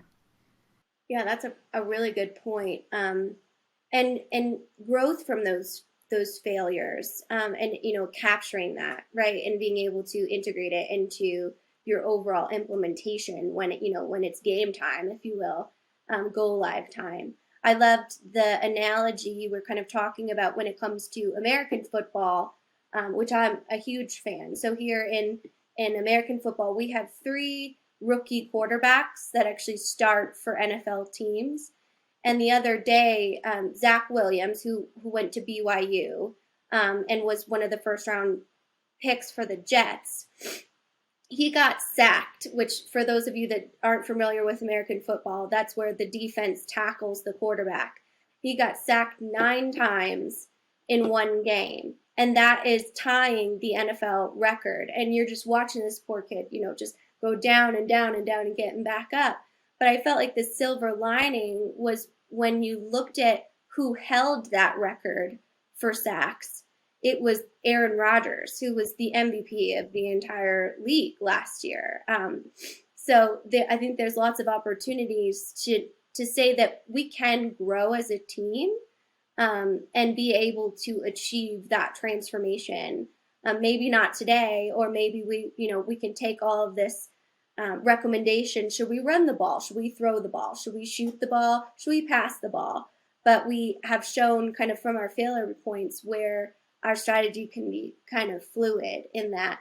So I wanted to ask you, when we're talking about strategies and playbook, what would be the playbook of a digital transformation? Good question. Well, there's 2 pieces of it. One would be the overarching plan. And just to keep with the sports analogy there, most people listening are probably thinking, all right, great, I've got a plan, so I'm good. I've got a playbook. Well, you want to make sure it's a complete plan or a complete playbook. And so what I mean by that is, if you're taking the input that your software vendor or your implementer has given you as a proposal for the implementation plan, you've really only covered one part of your transformation. There's a whole, you're missing a big part of the playbook. And the other parts of the playbook are going to be things like your change management, your process improvement, your process reengineering, your overall program management, data migration, all the stuff that your software vendor or implementer isn't going to do well. So, with that analogy in mind, it's a lot like if you say, well, I've got a special teams playbook, but I don't have my offense or my defensive playbook. And you think you're prepared because you've got this playbook in front of you, but it only covers one dimension of your game. And so you're completely unprepared on the other. So that's a way to think about that. The other part of it too is the plan is only, the plan only gives you a framework of things that need to happen, and it sort of gives you the sequence. It doesn't show you how you're going to do those things and how you measure whether or not you did those things successfully. So that's where you need frameworks, you need methodologies, you need someone who can assess how you're doing those things. Much like a coach, you need a coach that can tell you in practice that, okay, you understand the playbook, but you're executing it poorly, and here's what you need to do to improve, or here's what you can do to really maximize what you're doing. So those are the 2 dimensions that I'd say are most important to tie back to that sports analogy. That's interesting. And so if we were to assign each kind of role to a position, and I don't even know if that's what you call it in basketball, like say our project manager is the point guard because he's moving or she's moving the ball around to the right person, what would like the forwards be or something like that? What would some other positions in sports analogy? And if you need to use a different sport, like I would probably need to use football because I don't know all the positions of basketball that well. But I thought it might be fun to kind of look at what those roles might be on the team, the ERP implementation team. Yeah.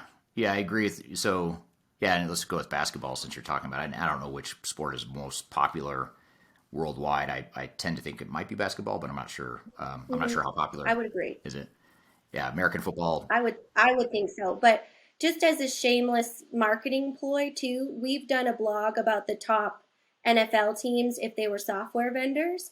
And I have tried to find our European football or our rugby teams. So I know we have a lot of UK and Australian listeners on this podcast. So feel free to reach out to me directly if you want a guest blog. But, just a little plug for our marketing content in there. Yeah, I'm not your guy for that. I don't know much about soccer or rugby. But as far as basketball, then I'd agree that your project manager is your point guard. I'm trying to think. Your shooting guard is usually, that's your flashy, big name. Usually, it's putting up all the points. That might be, I don't know. That might be your technical lead because that's what people see. That's the most obvious thing is like the software looks great, or you've developed the software in a way that I can see it and touch it. But it sort of shadows the really important other parts of a team. Like the one position I'm most fascinated by is the center, because I feel like the center, our younger son has a really good center that he plays with, and the kid is awesome. And he's not the highest scorer, he's not the flashiest player, but he does all the dirty work. He gets the rebounds and he gets the ball to the shooters, and if he wasn't there, their team would not be very good. And so I don't know what that is. That might be, I don't know if that's change management. That might be more of like either a change management or a data migration type of person, like someone that's not. Yeah, I was thinking like data. Yeah. Yeah, like a business process type of person that makes sure everybody's moving efficiently around, and they're, getting the ball and putting it back to where it's supposed to be. Yeah. Yeah. So maybe maybe it's more of a data and or process reengineering person would be like your center. And then your forwards, that would probably be your change management type people that are, they're sort of closing the loop on the whole thing. And without them, any one of these positions you can't really compete without, but they sort of fill an important link there. Excellent. Well, we'll have to work with Khalid to put together maybe NBA teams if they were software vendors. And we always get, such funny feedback from our software vendors, like, oh, can I be these people or can I be these people? And Eric's the first to say that we don't ever give into those things. But it's always, fun to see what they perceive themselves as and give some sort of our lifestyle content. But I really enjoyed that conversation with Khalid, and I would encourage our audience, he is newer here at Third Stage, but reach out to him, welcome him, say hi. His contact information will be in the description, and you can kind of talk to him before he gets, completely thrown into the Third Stage workload and, becomes a big, important executive. So thank you for kind of taking us through that conversation with him. Yeah, it was great to have him on, and he's been doing this for 15 years. He's newer to Third Stage, but not new to the industry, so it's good to have him on the team. So great stuff. So when we come back from a break, we're going to have our next guest, which is Adam Cheatham, and we're going to talk about the labor shortage in the transformation technology implementation space and what it means to your transformation and how to navigate that reality here today. So we're going to take a quick break, and we'll be right back with more Transformation Ground Control.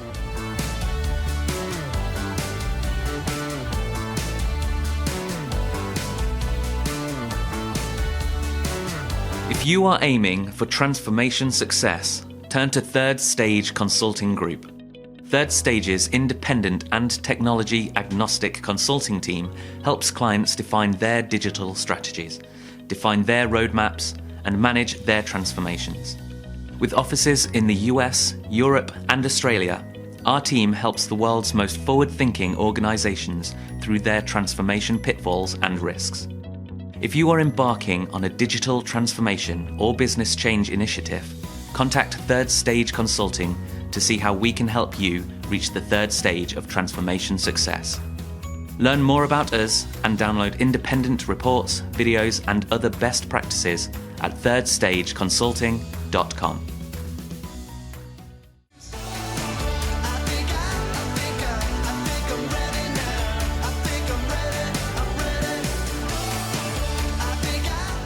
Welcome back to Transformation Ground Control. We just finished up with the interview from our director Khalid talking about digital transformation and youth sports.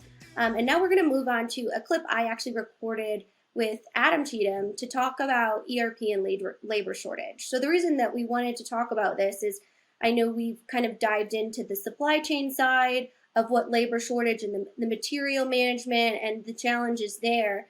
But in talking with Adam, because I do know him well, we are married, if you haven't noticed the last name correlation, I wanted to dig into more of what that meant for ERP.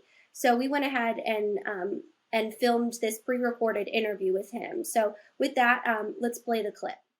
Before we dive in, I'd love to hear a little bit more about what you do here at the Third Stage, what your role is for our audience members that haven't met you. Yeah, so my name is Adam Cheatham, Director of Strategy and Transformation at Third Stage Consulting Group. What I generally do is help create teams at Third Stage that work with our clients to create successful digital transformation, starting at the very beginning. We believe that successful digital transformation starts with a great digital strategy and includes work streams from not just an executive buy-in and sponsorship, but also from a business process management and organizational change management, data management, and so many other work streams that need to be managed in parallel so that you are effectively using enterprise apps to accomplish your digital transformation goals. Excellent. And you are just in the US, or do you manage global projects as well? Yes. So I have projects and manage projects across the globe. On all continents.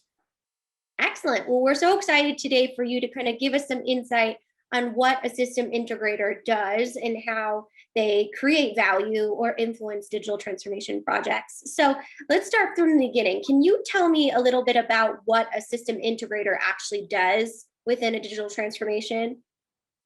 Yeah, so a system integrator is somebody who is going to create the software environment that you seek to deploy. They implement your software. For the most part, they are more technically oriented and focused on getting software up and running. Sometimes that does include a little bit of conversation around what are your business goals and what are your change needs, but they are mostly focused on the technical aspects of deploying software. Interesting. And so why do you have a system integrator instead of a vendor that just integrates your software? Yeah, so there's there are a number of different industry terms that should be kind of talked through on this. For starters, you have software vendors. Software vendors are companies that sell software. Oracle is a software vendor, Microsoft, Infor, SAP, QAD, anybody that will sell you software is a software vendor. Now, in some cases, software vendors also implement their own software. So the Oracle and Infor, for example, will implement some of their own software packages. And so they can also be your system integrator or your implementer. Further down the line, you may have system integrators, companies that don't sell software, but focus entirely on implementing it. This is a pretty common model. Microsoft, for example, is entirely dependent on system integrators. You cannot hire Microsoft to implement your software, at least as it pertains to ERP. They've separated that out so that they're dependent on a large network of system integrators that you buy your software from Microsoft, and then you pay a third-party system integrator to configure it and deploy it for you. You also have VARs, value-added resellers, who play a number of different roles. They don't sell software as it pertains to core ERP packages, but what they do is they sell add-ons. In the food and beverage industry, for example, this is pretty common, where you buy a software package that from a value-added reseller who has their own intellectual property that is embedded within the software. It looks like the software, it acts like the software that you purchased from, say, for example, Microsoft, but it also includes some industry terminology and that is designed to make the software feel more like it was created for a more niche industry. Metals accelerators are another good one.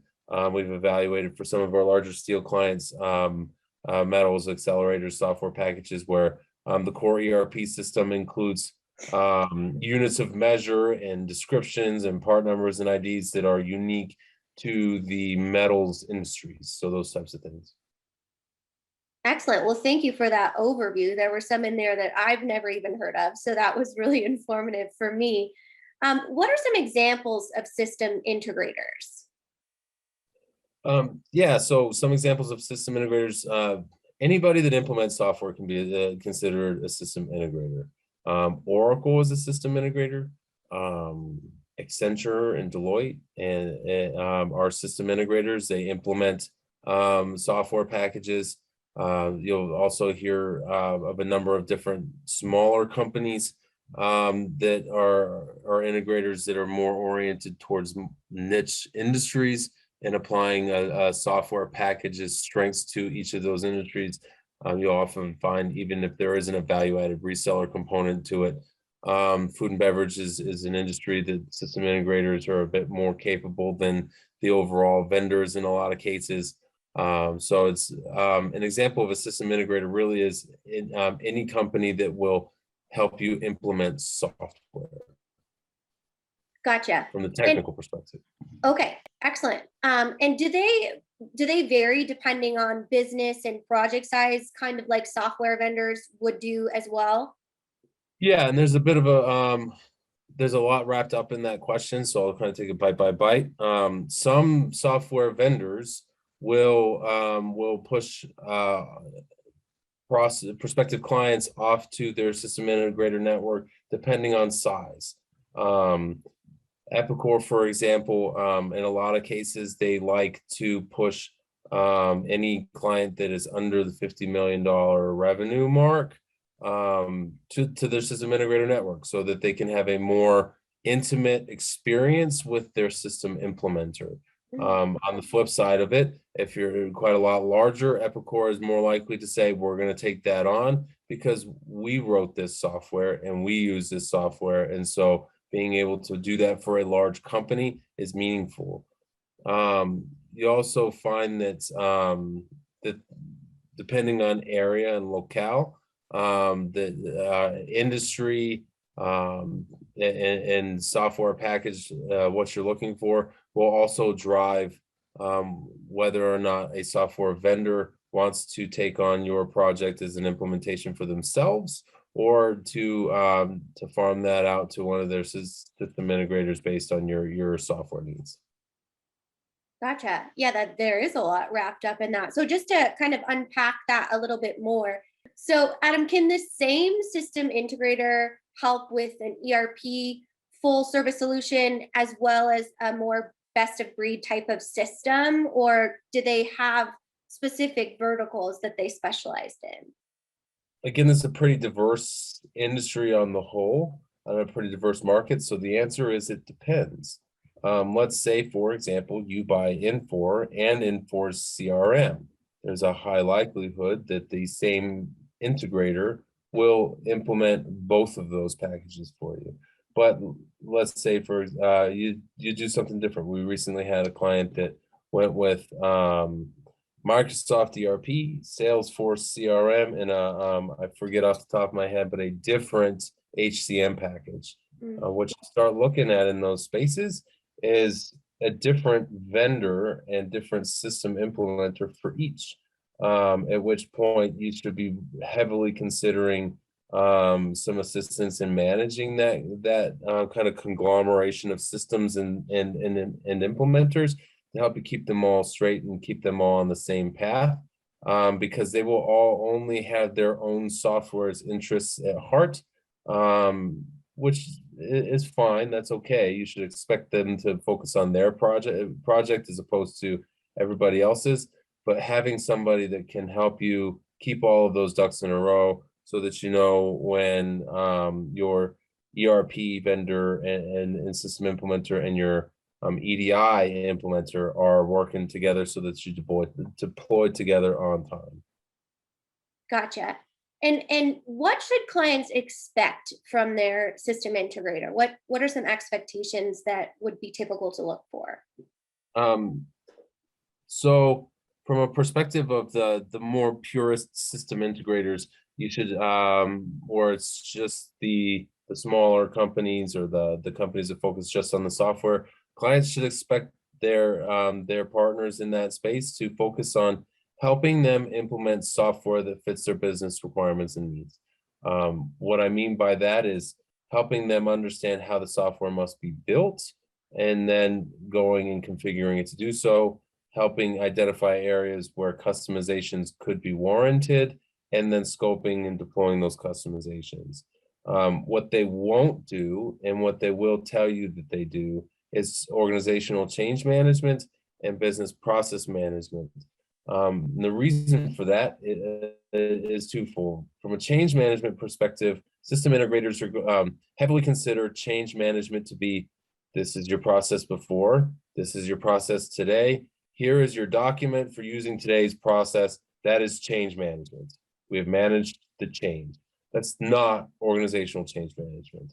It is technically can be considered, you can use those words to describe it, but organizational change management is not something that system integrators do, at least not frequently, and is more oriented towards, now that we know what the change is, let's lean into that and help your team understand how their processes are going to be different, what it is they need to do to be able to use the software effectively during those differences, having conversations about when you decide not to customize software, what your process is going to have to be in the software itself and what that change looks like, and how folks can then learn to use the system, adopt the system, and become effective within it.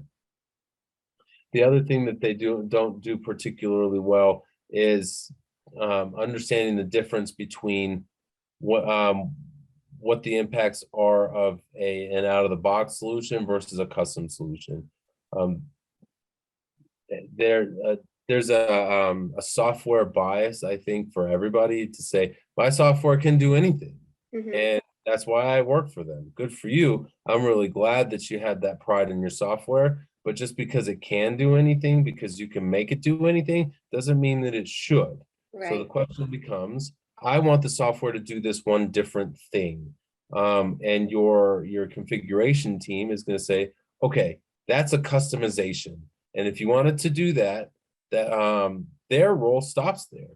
And they pass you over to a group of developers whose role is to scope out and develop that custom solution. What's missing in between those is, should we do this at all? Not can it be done, should it be done?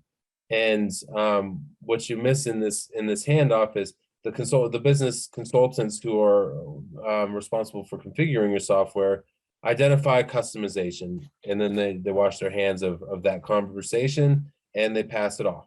So before that pass off happens is when you should be talking to somebody, a third party, quality assurance firm or project management firm that can help you understand what are the consequences of customizing that software, because at some point you're going to have to recustomize it to keep up with updates.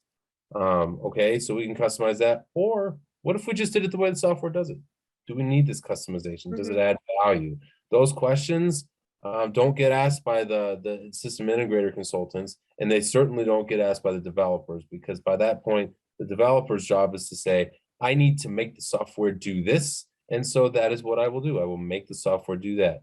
And you as the client get a bill for the expensive customization that you asked for, and missed the opportunity to have the conversation as to whether or not that money is well spent at all. Yeah, I think that that's so important, and kind of that concept that we preach a lot here at Third Stage is letting your strategy lead the technology and not the other way around. So that was a lot of really great information. We are going to take a quick break and then get back to our interview with Adam Cheatham, Director of Transformation and Strategy here at Third Stage, talking about labor shortage and ERP, and we'll get back to it in just a few minutes.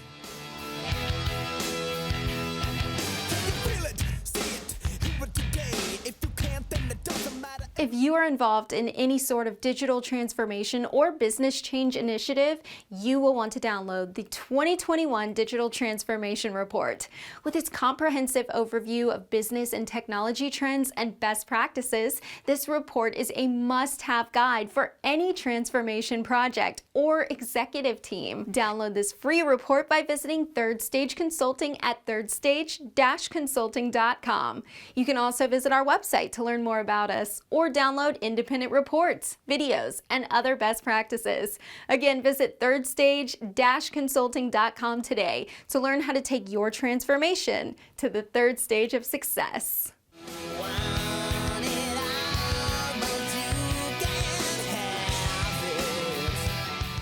Welcome back to Transformation Ground Control. We are in midst of talking to Adam Cheatham about labor shortage and ERP and what that can mean for your digital transformation. So with that, we will continue on our conversation. So we kind of scratched the surface of what is a system integrator, what do they do, what to expect from them in the beginning of our episode. And I'd like to kind of learn a bit more about what our audience should look out for when speaking to a system integrator. So let's dig into kind of the evaluation process for a system integrator. What are some considerations that our listeners or organizations should be mindful of when choosing an SI? Yeah, so first and foremost, it's their ability to understand their own software package and implement it well. You can have the right software package and implement it badly, and you're in a catastrophic failure. So having a partner in an SI who can implement that software well because they understand it, they have the experience behind it, is very, very important. Just as important is your cultural fit with them. What we haven't touched on yet and should kind of consider a little bit is that your relationship with your system integrator doesn't end when you go live.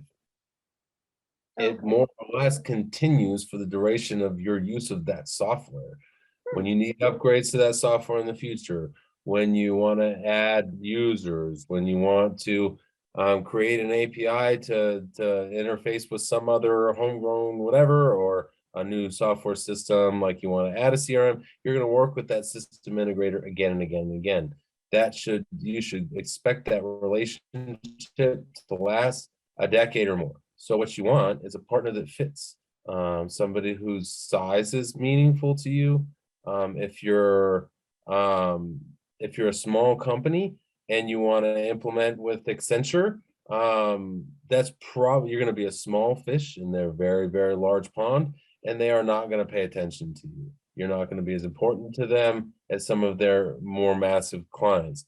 On the flip side, there's still benefit to that as well, because you get the benefit of the work that they do for all of those other large companies that might trickle down to you. So there's a flip side there. The converse of that conversation is you might decide to implement with a system integrator that's a bit smaller, is a bit more of a niche fit for your culture as a company, and you might be a bit bigger fish in their pond.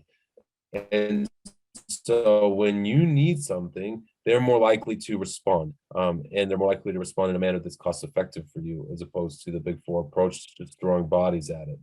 The flip side of that, of course, is that you're attached to them from a perspective of capacity. They just don't have the weight to carry on some of the other things that might be benefits of hitching your wagon to a larger star. So there's some considerations there when it comes to culture and their ability to understand your needs. Also, you should understand whether or not you are a vanilla kind of manufacturing company or whatever fit you are in your industry, or whether or not you're a bit more of a niche company. And that's important because you want them to understand your business. When they understand your business, then they're going to have more value to add on how it is you can use your software, their software for your business. So building on that cultural fit, what are some of the risks associated if you do hire a system integrator that isn't the right fit for your business? Part of that is one of the biggest risks is increased costs. You know that their consultants are going to bill you by the hour, and if it takes them 4 hours to figure something out, that company that is a better fit for you would have figured out in one. You just paid for 3 hours that maybe you didn't need to. So that's one of the risks there. I'd say that to reorient the question and say what are the risks of choosing the wrong system integrator on the whole. Choosing a system integrator who can't implement their own software, choosing a system integrator who hasn't done this frequently enough to understand your industry. These are all things that are red flags, and you should get a little bit of a feel for that in demonstrations, as well as implementation planning and negotiations. Today, particularly, I highly, highly recommend you demand to meet the project resources they are proposing to be on your team. Today, I'm finding more and more the folks in the sales cycle are only there to sell software, and even the ones like, yeah, this guy's a PM, he helps run our projects at the professional services level. He's still just there to help sell the software to you so that then they can get you a different PM. So you want to be very focused on what your team is there and whether or not they can handle your needs so that you can understand whether or not this system integrator is the right one for you. Yeah, definitely. That makes a lot of sense. When we talk about system integrators, I know we've put out a lot of content on those kind of tier 2 system integrators and why it's important to include them in your evaluation process. Can you kind of explain to us what maybe a tier 2 system integrator might bring as far as value to your project that say maybe the larger big 4 don't? Yeah, those smaller system integrators, the biggest thing is the focus and the attention that's catered towards you. There's a sense of if you're using a big firm, there are a couple ways of thinking through that. First and foremost, the big 4 are they're going to throw bodies at it, and that's going to be their first solution, to throw bodies at it. They're going to throw bodies at it before you have challenges and questions, because that's their business model. But overall, when you have a challenge that they need to fit and need, bodies are sometimes a good thing. They're sometimes prohibitively expensive. The other side of it, even if the tactic isn't to throw bodies at it, you are going to get somebody who is a finance focused consultant, and a supply chain focused consultant, and a sales focused consultant from some of the larger organizations who are going to see your business as it happens in silos. And the reason for that is just because they need a larger team to implement their software. That's their business model. So they split things up. Smaller system integrators are more likely to create a more intimate relationship with you and your team to be able to see you holistically, where you may have somebody who wears multiple hats as far as roles are concerned. Somebody, for example, might be an expert in both finance and manufacturing, is one of your team members from the system integrator side. For some clients, that's a real benefit. For other clients, trying to have that broad nature of the experience is not what they need. They need somebody more specialized. So there's some trade-offs here and there. Yeah, so it sounds like really defining what your needs are as a business is so important in choosing the right system integrator, which you mentioned in our considerations conversation. Switching gears to some red flags. What are some red flags that our listeners should be aware of when evaluating system integrators to make sure that they're, looking out for anything that they should be concerned within the kind of interview or evaluation process? Yeah, that's a great question. And there are a few of them that I'd like to mention. The first and foremost one is system integrators that actively dodge your questions. I recently had a system integrator who client was up front, and this is several months ago, so a little bit different of an experience. But the client was up front. We want to be live on January 1st. We'd like to see what your project plan looks like for January 1st. And the more they asked about that, the more the system integrator dodged it. It's like, well, we'll get you that. We'll get your project plan outline is active. It got to the point where they were actively dodging that question. You can ask it every day and they're not going to give you a different answer, which is, we'll get to that. And if you haven't gotten to it yet, you're not going to. That particular client just came out and found out that system integrator, while they were saying, yeah, we could probably do that, we'll get you a date later. The date they were given recently was June 1st.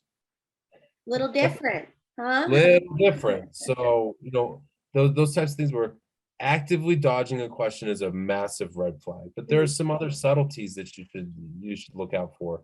One of them is, as you have software demonstrations, make sure that this software vendor and implementer is trying to earn your business by expressing an interest in it and an understanding of it. You don't want them to show up and go through the motions and demonstrate how it is their software builds bicycles or stereos or whatever the go-to absolutely worthless example is as it pertains to software. They should show you what their software looks like when they build your products. And if they're not asking for things like demo data, that sample bombs, sample purchase orders, sample client and customer files, so that they can make their software relevant to you, that's a red flag. That means they're going through the motions. Last minute changes in the sales cycle are always red flags, as are anybody who is more willing to trash their competition rather than show why it is they're the more effective product for you. And trust your gut, trust your feeling on it, and lean into it. There's no slicker salesperson on planet Earth except maybe the used car, secondhand car salesman, than a software salesman.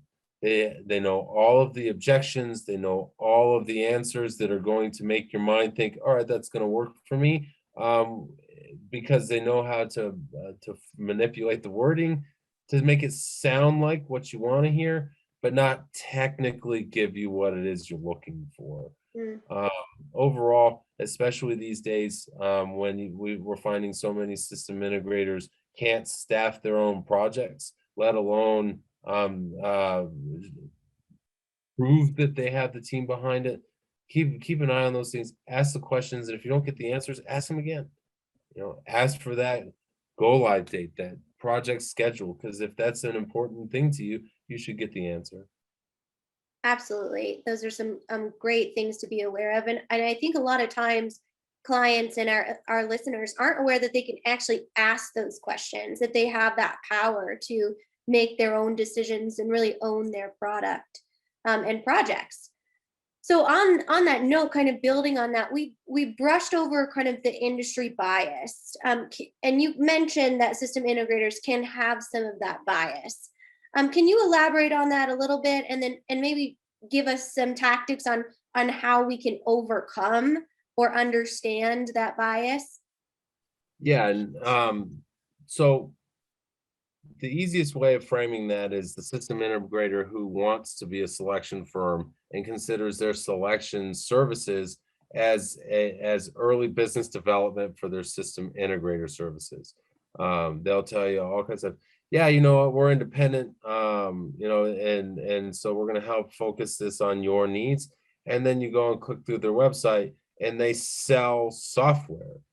I can tell you for free what their short list is going to be.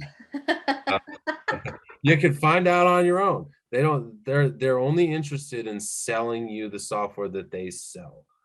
So as you start thinking through this, as far as a bias is concerned, when you're thinking about recommendations from software, from system integrators, you can assume that that's because they're familiar with their software packages, and that's fine. That's normal, right? Like it's normal to say, well, I implement our software. I've seen it be successful in a number of environments. But that doesn't mean they've seen it be successful in your environment. Mhm. And so focus on your needs, because the industry accelerators, the competitors of yours that use NetSuite, and the competitors of yours that use Salesforce or this, that, or the other. Those are certainly indicators and data points, but they're not as meaningful as your needs. And what it is different about your company. Just because somebody else uses a different package doesn't mean that's the right package for you. The same way best practices aren't the same for everybody. They're individualized to each company. Yeah, definitely. Well, thank you for sharing all of that insight. Any final thoughts that we didn't cover that you'd like to share with our audience about system integrators? If you're feeling over your head on this, reach out to somebody that can help, somebody that's independent and unbiased on it. Because the last thing you want to do is ask for help from somebody that already has a conceived answer for you. Look for help. Don't be afraid to ask for it, even if it's as a sounding board to somebody to say, hey, what do you think about this, that, or the other? The third stage does this very well, but there are also opportunities in a number of spaces, industries, and the like that you can look for help on how it is you approach this, and how it is you can be successful with it.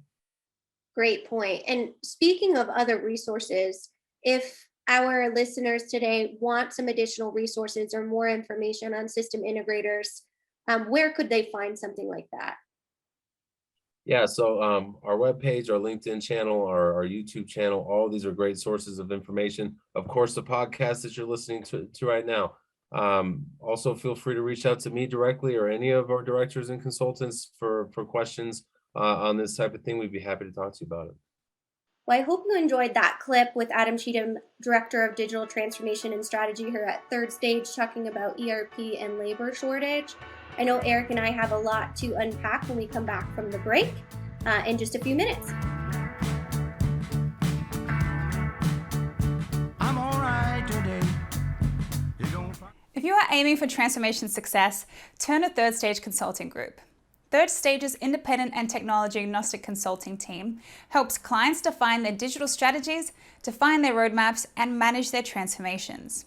With offices in the US, Europe, and Australia, our team helps the world's most forward-thinking organizations through their transformation pitfalls and risks.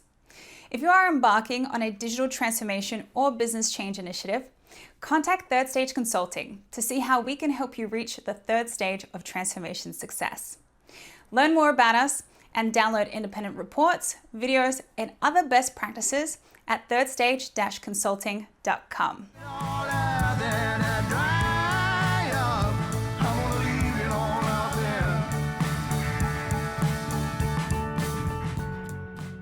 Welcome back to Transformation Ground Control. We're here chatting, or we just chatted with Adam Cheatham. We had a clip of him speaking with you, Kyler, about labor shortages in the transformation space. What were some of your observations or takeaways after that conversation? Yeah, something that Adam had mentioned, and the reason I kind of wanted to unpack this is we knew that there was a labor shortage globally, right? The service industry has really struggled with that. Retail industry has really struggled. And we've talked a lot about how digital transformations can help go through that. But I did not know, and I'd be interested in your feedback and experience on, that there's actually a labor shortage within the digital transformation industry. So bandwidth for system integrators, for software vendors, and there's been challenges, it sounds like, from what Adam was saying, in just actually getting vendors to go to demos with clients. So he kind of talked about that, and I wondered if you had experienced the same thing within the last couple of weeks or months at this point, and how that's kind of affected your client work. Yeah, I mean, it's on one hand, with COVID and people's tendency to, be more open to remote demos and remote consulting and whatnot, that sort of freed up capacity in some ways. But in other ways, to Adam's points, there's been a labor shortage, so that's sort of countered any, efficiency gain that's come from that or capacity gain that's come from that. So it is a challenge, and it's always been a challenge, honestly, and it's probably the part of software evaluation and software selection engagements that I like the least, is that that's the part that we can't control because we're independent. We don't have ownership of the sales teams that work for different sales reps. You're kind of at their mercy in some ways. Now, granted, people know how much influence we have. They know how many clients we have and how many purchasing decisions we influence on an annual basis. So they tend to try harder with us because of that, but it's still not perfect by any means. So it is something that needs to be navigated, and you just have to be ready for that potential disruption, and you have to be ready to pivot. In some cases, it might mean that you throw out a vendor because if they can't meet your needs in the sales cycle, but the other ones you're considering can, then that might be a good indicator that it's time to throw them out. But if it's a really good solution, you feel like it could be a really strong contender, then unfortunately you're in a position where you've got to balance that potential benefit against the cost and the risk of now having to potentially delay a project.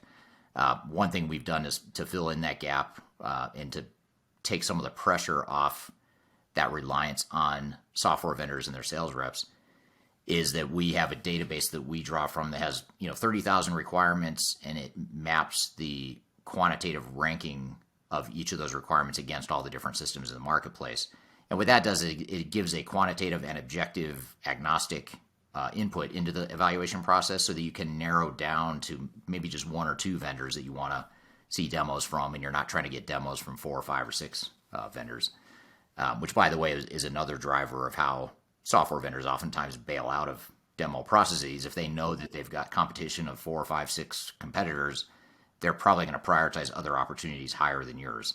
So the more you can narrow it down to even just 2 options, they're going to be a lot more likely to want to participate because they know they've got a 50-50 chance of winning versus a 10% chance of winning if there's a crowded field of competitors. So that's just something to think about. You want to just have thought through all those different paths so it's not a surprise if you do end up having to pivot at some point along the way. Yeah, that's a really good point, to kind of hone in on your requirements. And I know Adam touched on the prior work that you can do, kind of the controllables in, building out your strategies, aligning on your processes, establishing your future state, all of those different types of things. One thing that and in listening to it again, I wish I would have asked is he talked about the kind of shortage, if you will, of the executive leadership and how that can really kind of take a project off track. So say you are working with a client and they replace their CFO, and then all of a sudden you don't have that kind of alignment that you had before, and you completely shift that project. And I wanted to dig into that a little bit more. What happens when your executive sponsor or something like that leaves and you kind of have to realign to a new project leader or lack thereof on a digital transformation project? Well, my thought on that is that this project, whatever it is to you as an organization, is much larger than any one person. And you don't want it to be a situation where any one person can totally derail or change the direction of a project. And if that is the case, and you find that replacing an executive sponsor or a key stakeholder is going to have a dramatic change to your project, I would question, what kind of plan and what kind of plan do you really have? What kind of strategy do you really have in place? Because to me, strategies and plans aren't about personalities; it's about the organization. And so it shouldn't matter, who's involved. Either from a project team perspective or stakeholders or leaders in the organization. You should have an aligned strategic plan, an aligned project plan, and everything should be aligned around that overall strategy. And that strategy doesn't really change with one person or even a handful of people. So I guess that would be my thought is it shouldn't, if you're that dependent on one person, then you're probably doing something wrong. You're probably missing something in the overall approach. Right, definitely. So, having that strategic alignment is more than just actually the people that sit in that role. It's having the actual plan and strategy across the organization. It sounds like, and basing that off of what your goals are and your future state is not one person's perception. It sounds like. Yeah, and if you bring in someone that is going to totally redirect your strategy or is worthy of a total redirect, that tells me that either that person's not aligned with the organizational strategy or your strategy wasn't aligned to begin with. So, or it could be some kind of mix of both. So that's the way to think about it. Yeah, that's a really good point, and something that is important to consider when you are going into a transformation is that it is kind of that team mentality, like we talked about with Khalid earlier. And Adam kind of laid out a few ways in which you can quote unquote plan for labor shortage or how you can kind of anticipate that. I wondered if you had any kind of additional tactics that you've seen kind of that's relevant in client work and how you can plan for supply chain issues or for resourcing issues or what that looks like in your opinion. As far as planning for those resource issues, is it? Yeah, as much as you can, right? Being more proactive than reactive, if at all possible. Yeah. So I would say this same answer, even if these resource shortages weren't prevalent in this space, which they are. But even in times of more abundant resources, you still would want to make sure that you have ownership of the project and that you have plenty of internal resources committed. Because the more you do that, first of all, that just gives you more ownership as an organization, and that's typically a good thing. But secondly, in the context of your question, if there are resource shortages from your software vendor, you've hedged and mitigated that risk by having internal resources that are focused on the project. And ideally, you want to upskill those resources so that, maybe they're not quite as good or they're not ever going to fully replace what an outside expert in one specific area might be able to, but at least you start to build that competency in-house to where you're not dependent on any one person or any one organization. Same as what I said about, the executive or the stakeholder that leaves or you have to replace. It's the same with your system integrator. You shouldn't be that dependent on a system integrator or any shortcoming from your system integrator. It certainly is disruptive. Ideally, you don't want to have that sort of disruption, but you also don't want to be so dependent on them that, you expose yourself to that sort of risk. Yeah, absolutely. And to build on that, our Digital Stratosphere podcast episode this week is actually all about system integrators. So great opportunity if you want to know more about that or how you can kind of identify any bias in choosing a system integrator and that project ownership that we all know is so important. You can head over to our Digital Stratosphere podcast as well to check that out. As you probably noticed in the interview, Eric, Adam obviously had maybe some tough client calls or something going on in the beginning half because, as I said, this is all sunshine and rainbows, I guess, as he, was kind of outlining it. So we shifted to what can you do in optimizing a digital transformation to deal with labor shortage, to deal with supply chain issues, material shortage? How can you utilize the technology to actually help the labor shortage as opposed to it be kind of a pain point in your digital transformation? So I'm interested in your feedback on that. Well, much like you would use technology ideally to schedule resources. If you're a manufacturer, you might use technology to schedule shop floor resources, or if you're a retailer, you use technology to schedule store operations. Same thing with a project. If you can look at a transformation project and fully understand what the exact labor inputs are required to make the project successful, that's going to make it easier for you to identify, who those resources are and identify backup resources in case someone leaves or if someone's sick, who's going to fill in that void. Problem is, ironically, a lot of organizations have the technology to have a good handle on staffing for their day-to-day operations, but when it comes to a big, massive transformation, they tend to more shoot from the hip. And a lot of times that's because they don't know, and the system integrator isn't really helping them define what those internal resources are because that's not their job.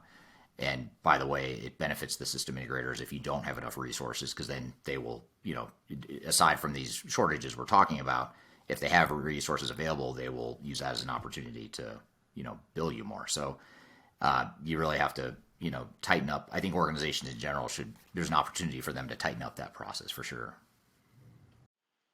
Yeah, and what about, I know a lot of times, and I think that this is totally valid for someone that might not be too experienced with AI or machine learning to think, hey, I'm having a real hard time hiring people for, my manufacturing floor.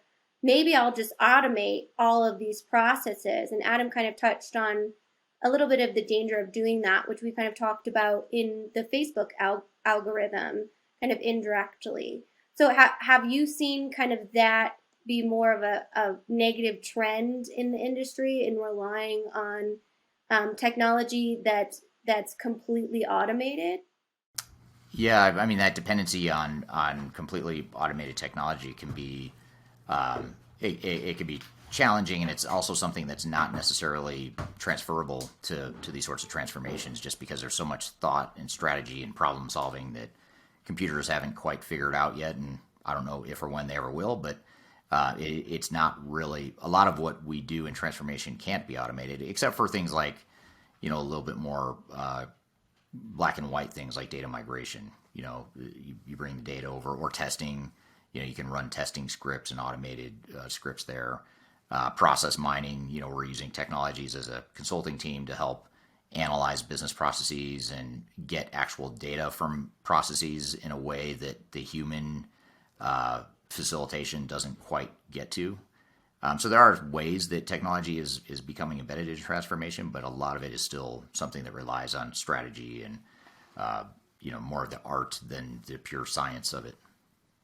Gotcha. Yeah, definitely understanding and having more of a qualitative lens as opposed to just using database decisions. The last thing I wanted to ask your opinion on, since you do have such a deep experience with being an entrepreneur in general, is Adam gave some examples of how his clients have kind of embraced innovation in this time of shortage or scarcity. For example, he gave his client that couldn't get pallets, so they bought a pallet company and just started, utilizing that type of assets. Obviously, not all of our listeners or clients have the means to buy an entire pallet company or a trucking company or those types of things. But I wondered if you had any examples or could tell us how you kind of inspire your clients to be innovative in a time in which it can be a challenge to get the materials they need to operate their businesses.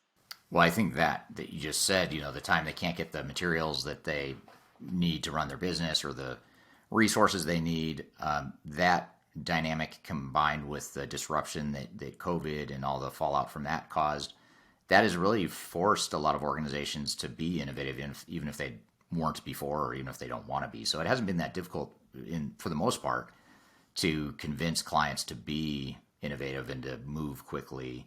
I think that's why our business, surprisingly, has been so successful, and why we've grown so much since the pandemic started, is because so many organizations now recognize that their technology is outdated and they need to do something different.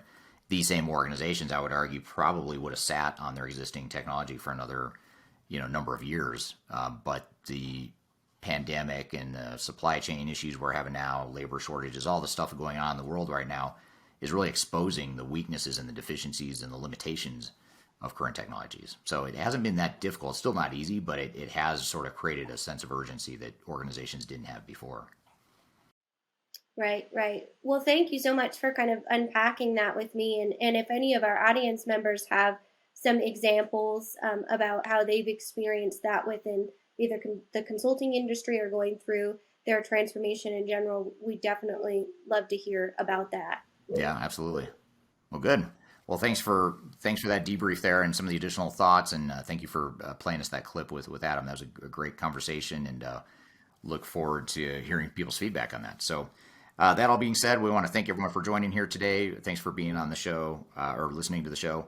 Be sure to check us out every Wednesday for new episodes, and we'll look forward to seeing you next week on Transformation Ground Control. Thanks very much, and have a great day.